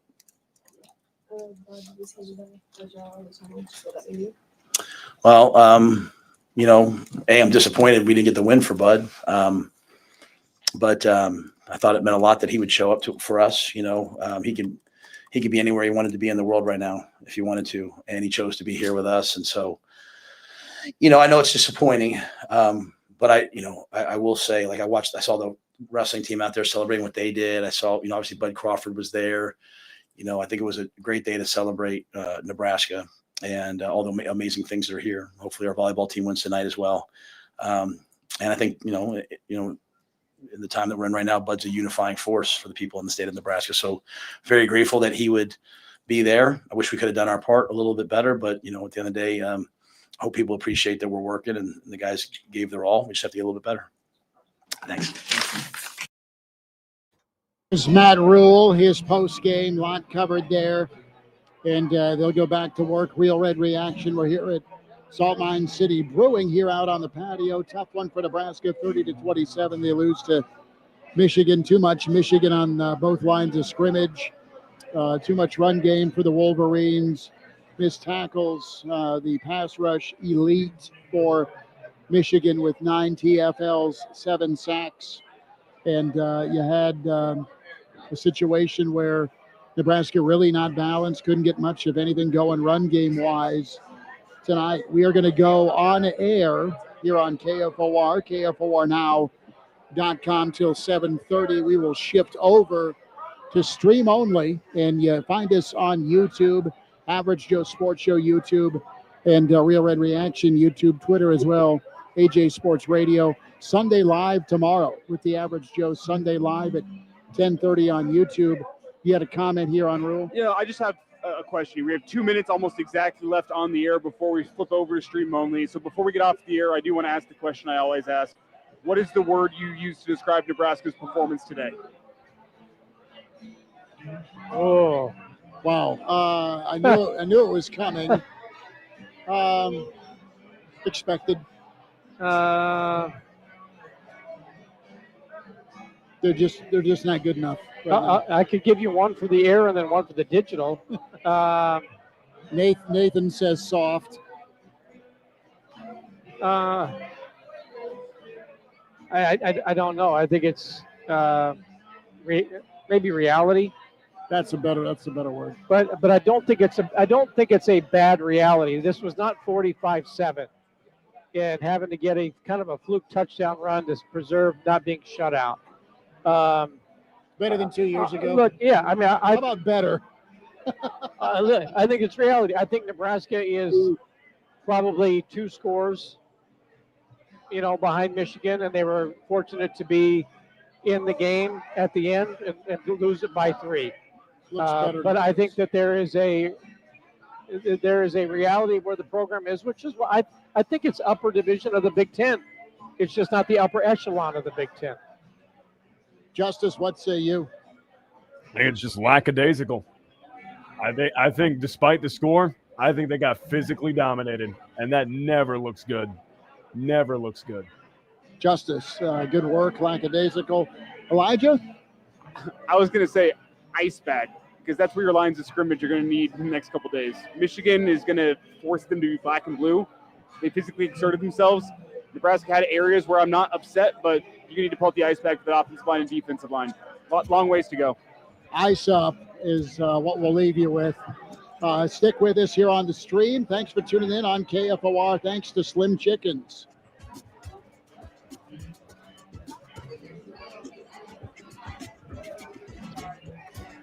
And we roll forward here on the stream YouTube with the Average Joe Sports Show YouTube channel, Real Red Reaction YouTube channel, and the Twitter feed, AJ Sports And now we can say what we really think? Could, assuming, well, dude, I'll tell you what, we've had to use the dump button a few times for the pregame. Dude, Spindler was giving that thing a workout. And God love him. God Firing love it him. up. He was saying He should have been out there. Well, he needed him. He wanted to get out there, Bill. You should have seen him. Another Bloody Mary, and he would have been in pads trying to road grid somebody. We could auction off some used gum. Mark Spindler used gum, but There it is. it's over there. But Let's say you cut Bill out of frame there for just a second. that was not intentional. No, I mean this ball game. Just back to your one word, Elijah. Let's continue that, and we'll take your one word to describe today with Nebraska losing. I'm conflicted. This isn't one word, Schmidt. I'm sorry, but in some regards, you look like a national contender. I think at quarterback, you look like a national contender. Was Dylan Raiola perfect today? No, but he makes throws that not many 19-year-olds in college football can make. I think your wide receivers look great. Your pass-catching options, fantastic. The defensive backs, for the most part, look solid. But you look so far off the pace from a Big Ten team on your offensive and defensive lines. So far from what you need to be to go win games in the Big Ten. You have guys in this team that are going to win you football games, but if that is what this offensive line and defensive line is, it's going to hamper you. It's going to hold you back. And you just ask the question, what could this team be with this year's offense and last year's defense? And I don't want to be asking what if with this football team, but last year's defense and this year's offense, and I think you are a team that can compete for a Big Ten crown. But you don't have last year's defense. You have this year's front seven, and this year's front seven leaves a lot to be desired. There's some talent on there, but when it comes to being able to handle bully ball, Doleman, and PJ Fleck is going to play bully ball. Sparty's going to play bully ball. I mean, Michigan, threw the football when they didn't have to throw the football today. That's the thing that's going to hold Michigan back. They've got talent. They're going to be in a lot of ball games, but they tried to gift wrap this thing at times today as well. Nebraska made some plays. I'm not trying to make it sound like Nebraska didn't have some good moments. There's been some progress, but there's still a monster gap. Yeah, and it goes on the lines. There's no question. I think Nebraska has the lines that could probably win in the Big 12. Not saying that that they're superior, but they just don't have the physicality and the size to consistently win in the Big 10. And at times against some of the really good teams compete. And today, I'm not sure that there was a competition along the lines. It was obvious which sides of the ball were better. And Nebraska's lost 2 guys on the defensive line that are NFL guys. Yeah, that's fair. But Williams Winery, as great as he was against Houston Christian, he looked like a guy who's played 7 games in his college career, and he looked like he was physically tired in the second half. Just because he got wore down. So many of those guys just got wore down.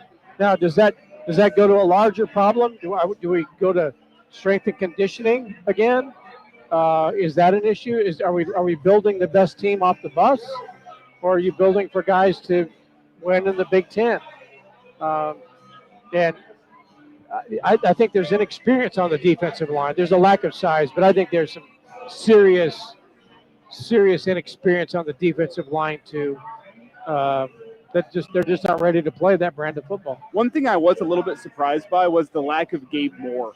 He seems to be the most sizable defensive lineman, the guy that's most likely to eat up a double team. He made one play where Michigan was down inside the 15-yard line in the first half, and he went and made a play, came to the line of scrimmage. I have to go back and rewatch to actually pinpoint the moment, but didn't see him much for a team that was running the ball as much as they were. Gabe Moore demands a double team. That's what I've seen, and I think that continued today. Then he better be playing more. But that's what against a team that wants to run the football, that ran the ball for 300 yards today. Is he laterally quick? No, I don't think so. Does he force the center and the guard to both block him and knock it up to the second level, allow your linebackers to go make plays? Yes. That was the bigger problem to me. It's not similar to the Cincinnati game. It's not that Nebraska's defensive line was getting blown off the ball by 8 yards. It was the fact that Nebraska's defensive line does not command the respect of a double team, which allows Michigan's offensive line to get to second level and make it one-on-one with the safety. And the long touchdowns came down to bad angles by safeties. That's what it was, because the offensive line went hat on a hat and took care of your front seven and made the defensive backs for Nebraska go make a tackle. And the safeties weren't great with their angles going down and stopping the run downhill. I'm seeing Ed wants me to answer why Nebraska hasn't recruited a running back in 3 years. I don't think it's a great question. It is. I'll be honest. I'm not sure it's necessarily a priority. Now they got the kid out of St. Louis that, again, everybody said this is a 4 to 5 star type running back, that this is the perfect guy for Nebraska, and if they get him, he can be a difference maker. And by all accounts, he came in not understanding the difference between playing high school football in St. Louis and playing college football at Nebraska. And apparently he's injured, but and he's overweight. Okay, that's what I'm saying. Not understanding that it's a different level of commitment to play at the level of the Big Ten. But everybody wanted him.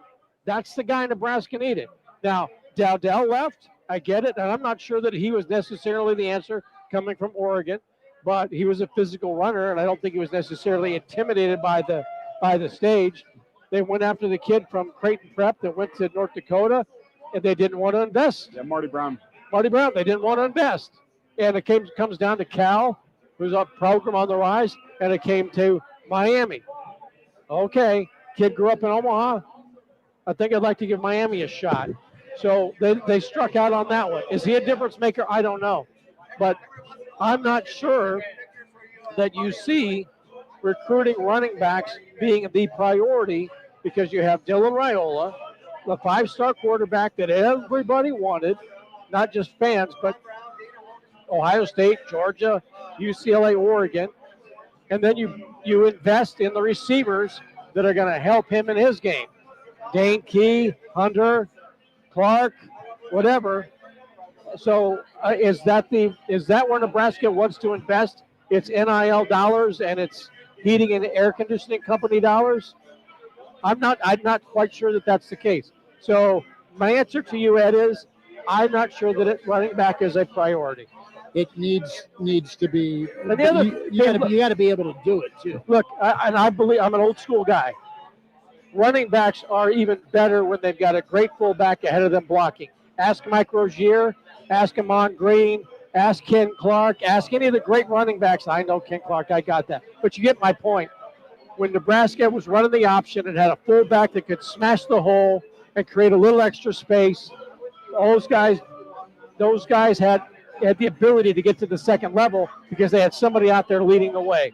So running backs are only as good as I shouldn't say only as good, some are special, as the blockers ahead of them. And when Nebraska had great fullbacks, they had great running backs. Silver Cloak says it's a cakewalk till Penn State, still going 10-2.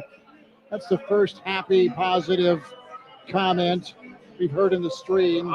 I won't say it's a cakewalk until Penn State. USC looks really, really good. And I think Michigan exposed what every Big Ten team moving forward is going to try and do, run the football down your throat.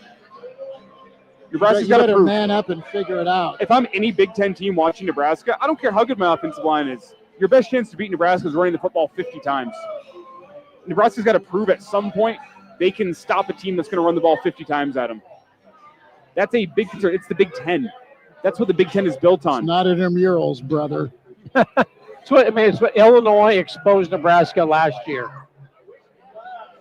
Ryan is seconding the positive comments in the stream here on Real Red Reaction After Dark. Positive comment. We have a good schedule remaining, allegedly. CP 100% says you are all weak. I'm looking for Niedermeyer to say that to me. You're weak and worthless. Drop and give me 20. More comments. So, Justice, what's up? No, I was just going to ask, guys, Rule promised that this was going to be a physical football team. He was going to get back to the roots of what Nebraska football was. Dominant in the line of scrimmage from the both offensive and defensive portion of it. They were going to be a possession team, and they were going to be able to stretch the field when they wanted to, right? They were going to be good on special teams, physical, and they were going to be able to stop the run and pound the rock when they wanted to. Guys, this is a spread it out, pass-first style of football offensively and defensively. It's built from the back forward. That may work in a lot of different conferences, but in the Big Ten, it is so hard to be good as a passing team when everybody else is built from the trenches back. So my big question is what I get what Ed Foley's saying in the chat. I get what a lot of people are saying. What happened to the promises that Matt Rule had made where we were going to get back to the identity of Nebraska in the Big Ten, where they were going to be physical, control the line of scrimmage, and they were going to be able to build from the line of scrimmage backwards, and they were going to be able to find skilled personnel as they fleshed out the lines. I don't know where it went, guys. We were promised something, and we've been given a false return, and there has not been recruitment. There has not been investment in those areas. They've been investing in a lot of the luxury pieces in the eyewash, but when it comes down to the nuts and bolts, the washer's falling apart, guys. We can have all the fancy settings and the spin cycles we want. The washer isn't running right now, and that's a big problem to me. So I want to know where that went, guys. What are your thoughts on that? They've got to decide what they want to be, and I know that you've got a five-star quarterback, you've invested at wide receiver, and style points attract other high-level talent. Ask Wisconsin how style points is going right now. As Loxley dropped the nuke in Madtown, that place is out of beer right now at 7:40 Central Time. Do you think Luke Fickle's already packing up his house? Oh, he sent his family ahead. But no, you've got to be able to do everything, right? And you got to be able to do it all at once. And right now, you're in this process of trying to be alluring while you win. And right now, you just, when push comes to shove, do you get beat up in the bar, or do you get out of the guy's way? And Nebraska's not hanging against the wall, trying to avoid any contact with zero eye contact. Nebraska's better, but there's still a far cry. And Matt Rule has shown the ability to adjust with his coaching staff. He's going to keep pumping Nebraska. The wins need to come. You're 3-1. It's not over, and it looks better, but it's still a little bit of fool's gold right now with what they are, what the final score was, and what lies ahead. You either go get a poncho right now, because you know the storm's coming, and get prepared and get better on the lines of scrimmage if you're possible. You make some hard calls. You start playing some guys that are going to take better angles and make better tackles, or you are content to be 7-5 and, hey, I'm making $12 million a year. It's all good. And I don't see him as a guy that's just going to put his feet up and be sad. He's not happy. It's going to be a rough practice. They're not going to put him out like a cool on my floor after this loss. You got to be very delicate here with how you say, but the message can't waver, not good enough. But to flip this around here, you can be not good enough and you can demand a lot of practice. All the reports that we've heard out of practice this week is that the defensive line was getting after it. They were physical. They didn't want to get walked all over by Michigan. 285 yards later on the ground. What's your response? Yep. How do you get better in that regard? They got rolled up by Michigan. There was 3 monster run plays that accounted for over 60% of those yards. If Michigan on 3rd and 3 wanted to run the football, they could have gotten it. Michigan's just elite on the offensive line, and at least they were today. I don't know. They were down 2 starting guards, for God's sake. So there's that.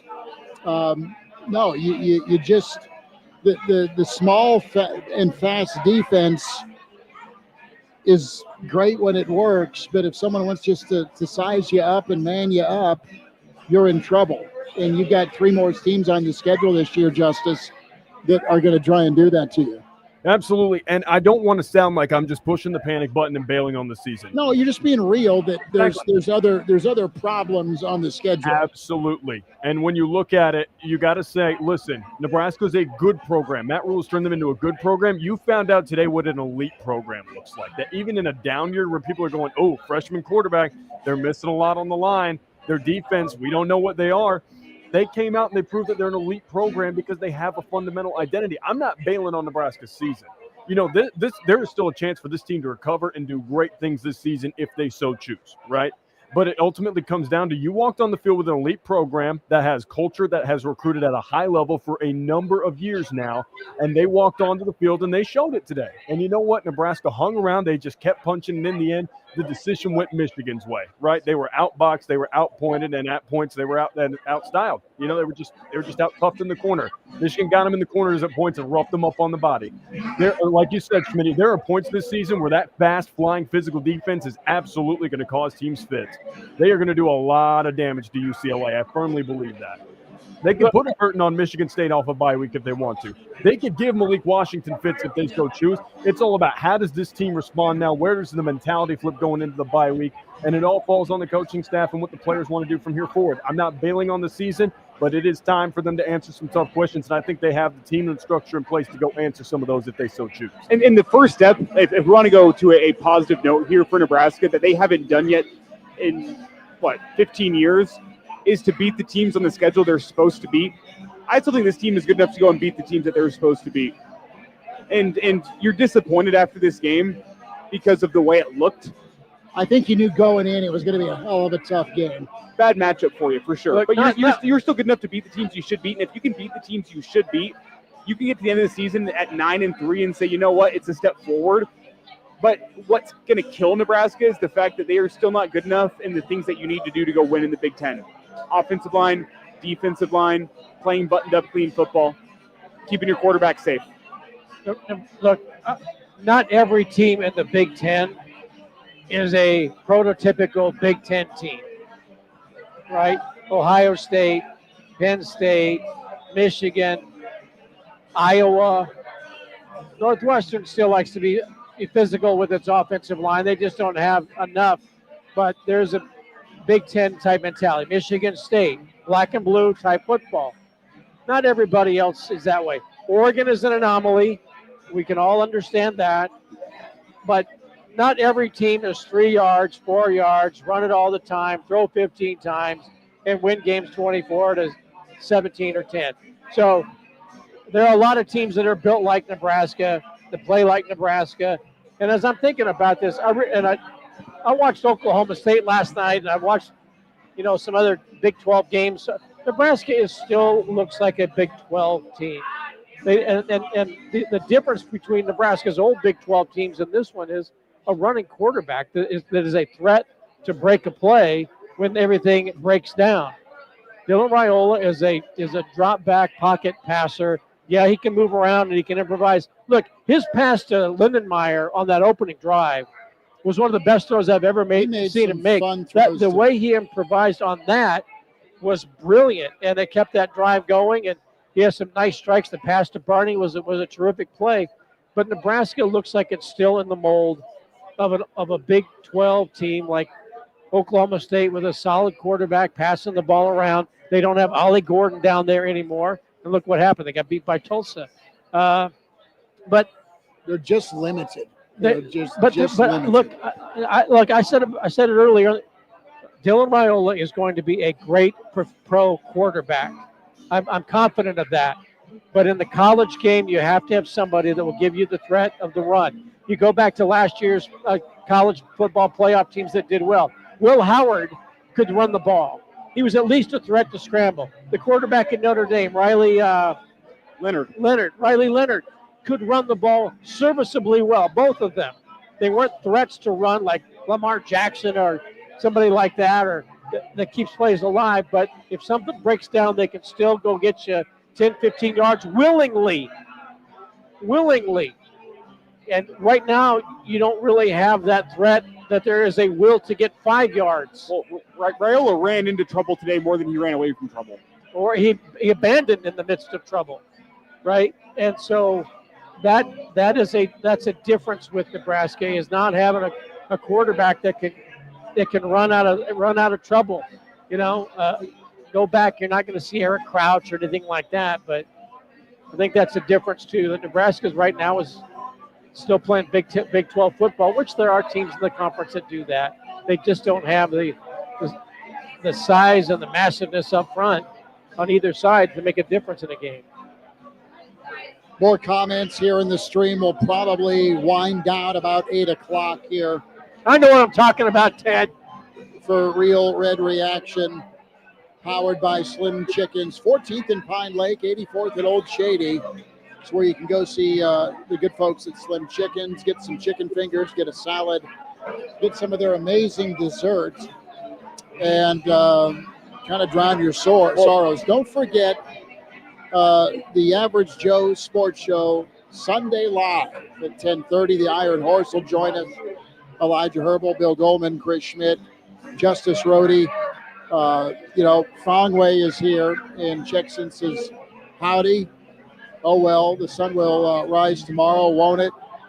And we'll get into this a little bit tomorrow, but the DEFCON level is not at 1 or 2. It's probably 3.5 or 4. Yep. Where if you were real honest with yourself as a Nebraska fan, you knew that this was going to be partly Michigan helping you out and Nebraska doing something miraculous. Not that Michigan's 12-0 Michigan, but you just saw the difference today.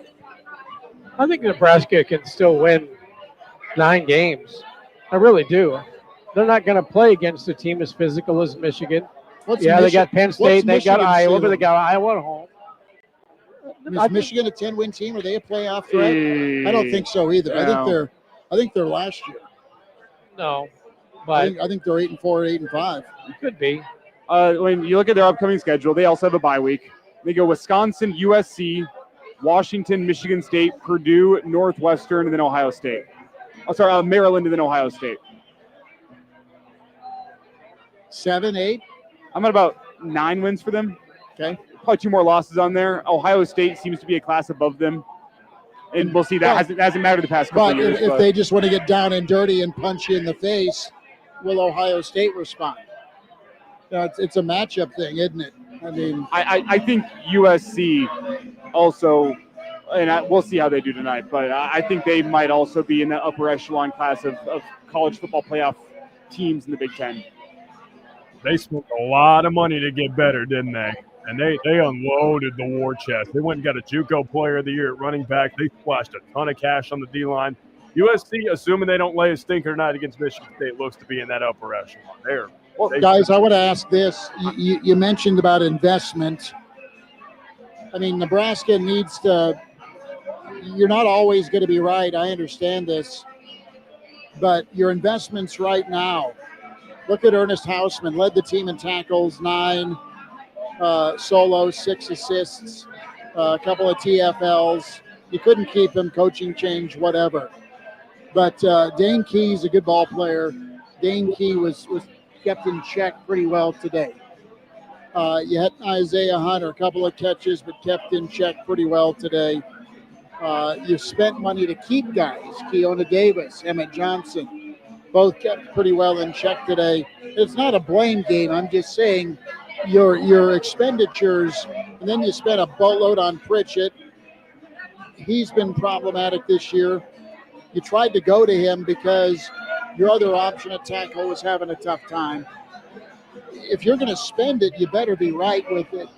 And in this instance, McCullough was good today. We'll give you that. But you need to just be more solid with your talent evaluation, at least, and needed to play better in big games. The problem with Nebraska right now is they have to overpay to get talent. Yeah. If you're getting the same money from Oregon and Nebraska, where are you going? It's not a question. They going to lose Oregon. out all the time, the guys that they're in competition with. So it comes down to me, like, you're going to have to overspend in the portal to go get guys. You got to be right in your high school evaluation, your high school development. And you use some overpays in the portal to go fill some gaps. That's where you have to be right. You had to overpay for Pritchett, and I think you're getting hosed. I wouldn't say you're getting hosed, but you're realizing why other teams weren't willing to pay as much as you were. You're realizing why Bama spent the money to get him the U-Haul. I mean, in terms of the portal additions you went and got that I think are worthy right now, Deshaun McCullough, he's playing well.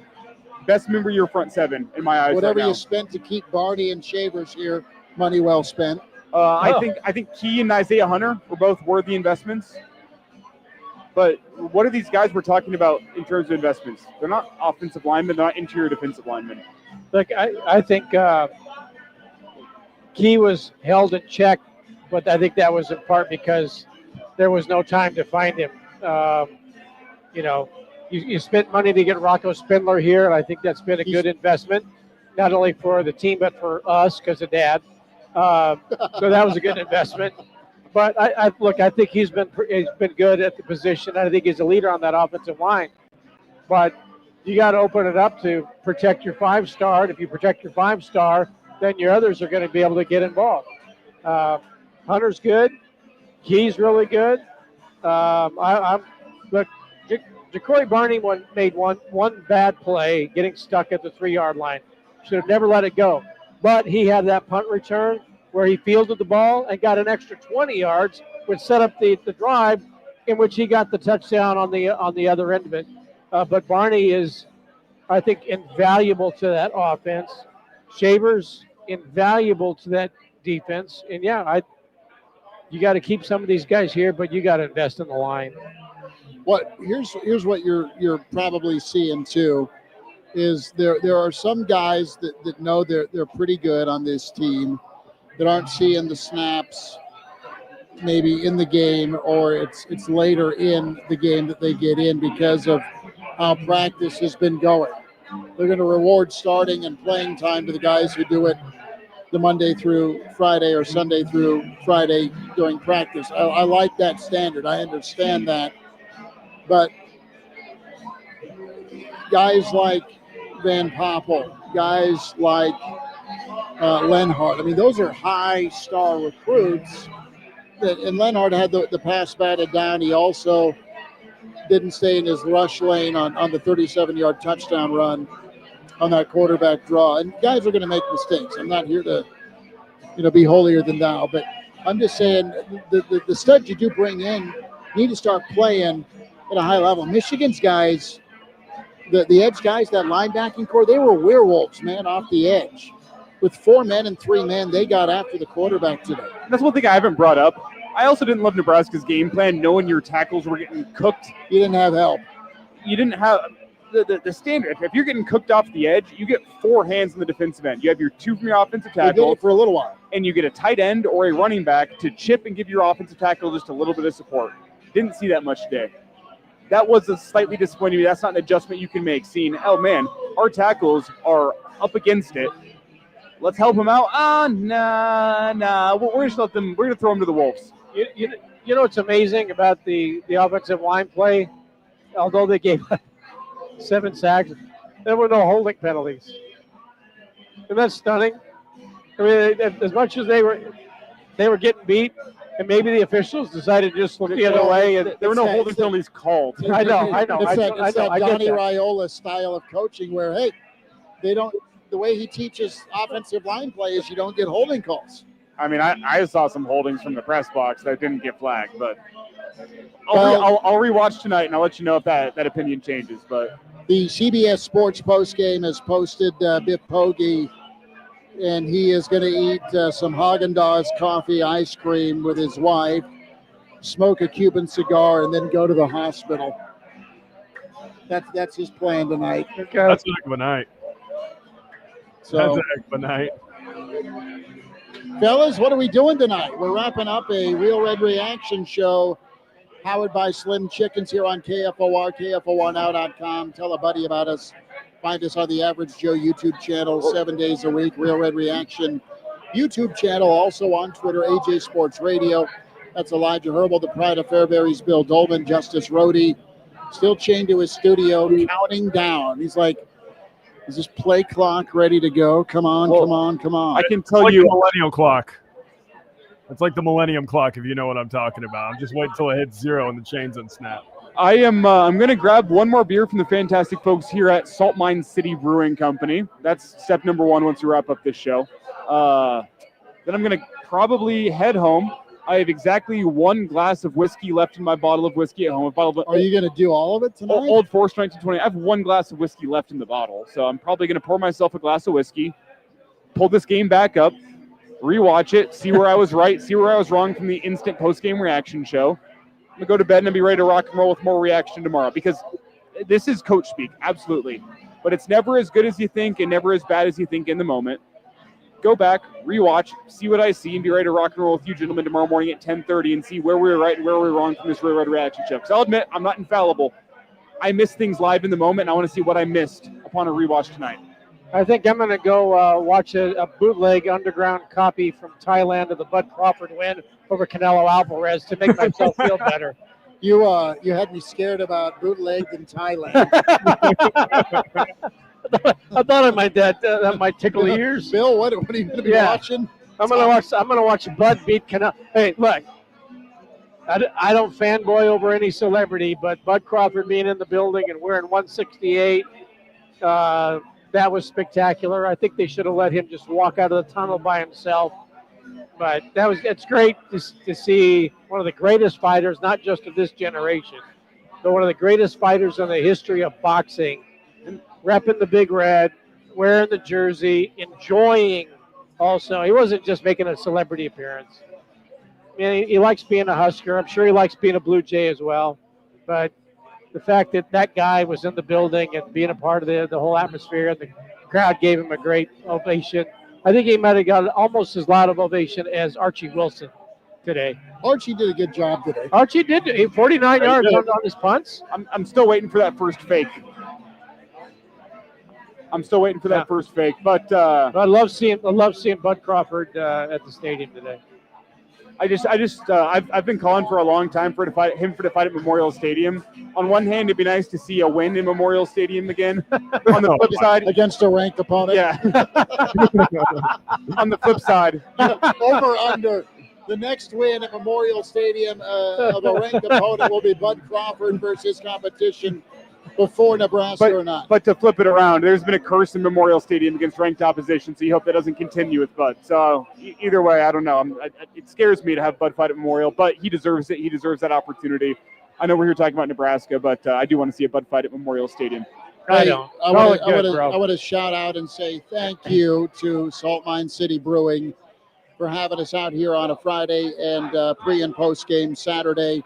Glorious location, amazing food and drink specials, live music, gorgeous night for football and day for football. The wrong end of it for Nebraska fans. Our friends at the Single Barrel are going to welcome us back on Michigan State Saturday. Michigan, just for the room to know, does lock down and rent out all of the hotel and the Single Barrel. So we are, over the last 4 times Michigan's been here, we've had other folks step up and host us, and we appreciate them greatly. And we'll frequent our friends here at Salt Mine City Brewing time and time again. We encourage you to do it as well, and also find our friends at the Single Barrel. Elijah, thank you much for the work today. I need a pack of cigarettes. Appreciate you, Justice. You're awesome. Way to grind it today. Good stuff. Get back to your homework. Awesome takes. No homework till Sunday, Bill. Elijah's gonna get the bolt cutters out and find his way out of the studio. That is McCormick's vodka that Elijah's been hammering in the 2-gallon bottle. Good to see Vic in Denver. Pride of Fairbury's Bill Doleman, and we'll be back tomorrow here on the Average Joe Sports Show. And, of course, Real Red Reaction winds it down. Powered by Slim Chickens, 14th and Pine Lake, 84th at Old Shady. Check us out. Subscribe. Tell a friend. YouTube for the Average Joe Sports Show. YouTube for Real Red Reaction. Twitter, AJ Sports Radio. At Justice Rhody for Justice. At Herbal Essence for Elijah Herbel. At Bill Doleman for Bill Doleman. At Schmidt_radio. Thanks for tuning in. We'll talk to you next time. And find us tomorrow with Sunday Live, the Average Joe Sports Show at 10:30. We'll talk again. Thanks.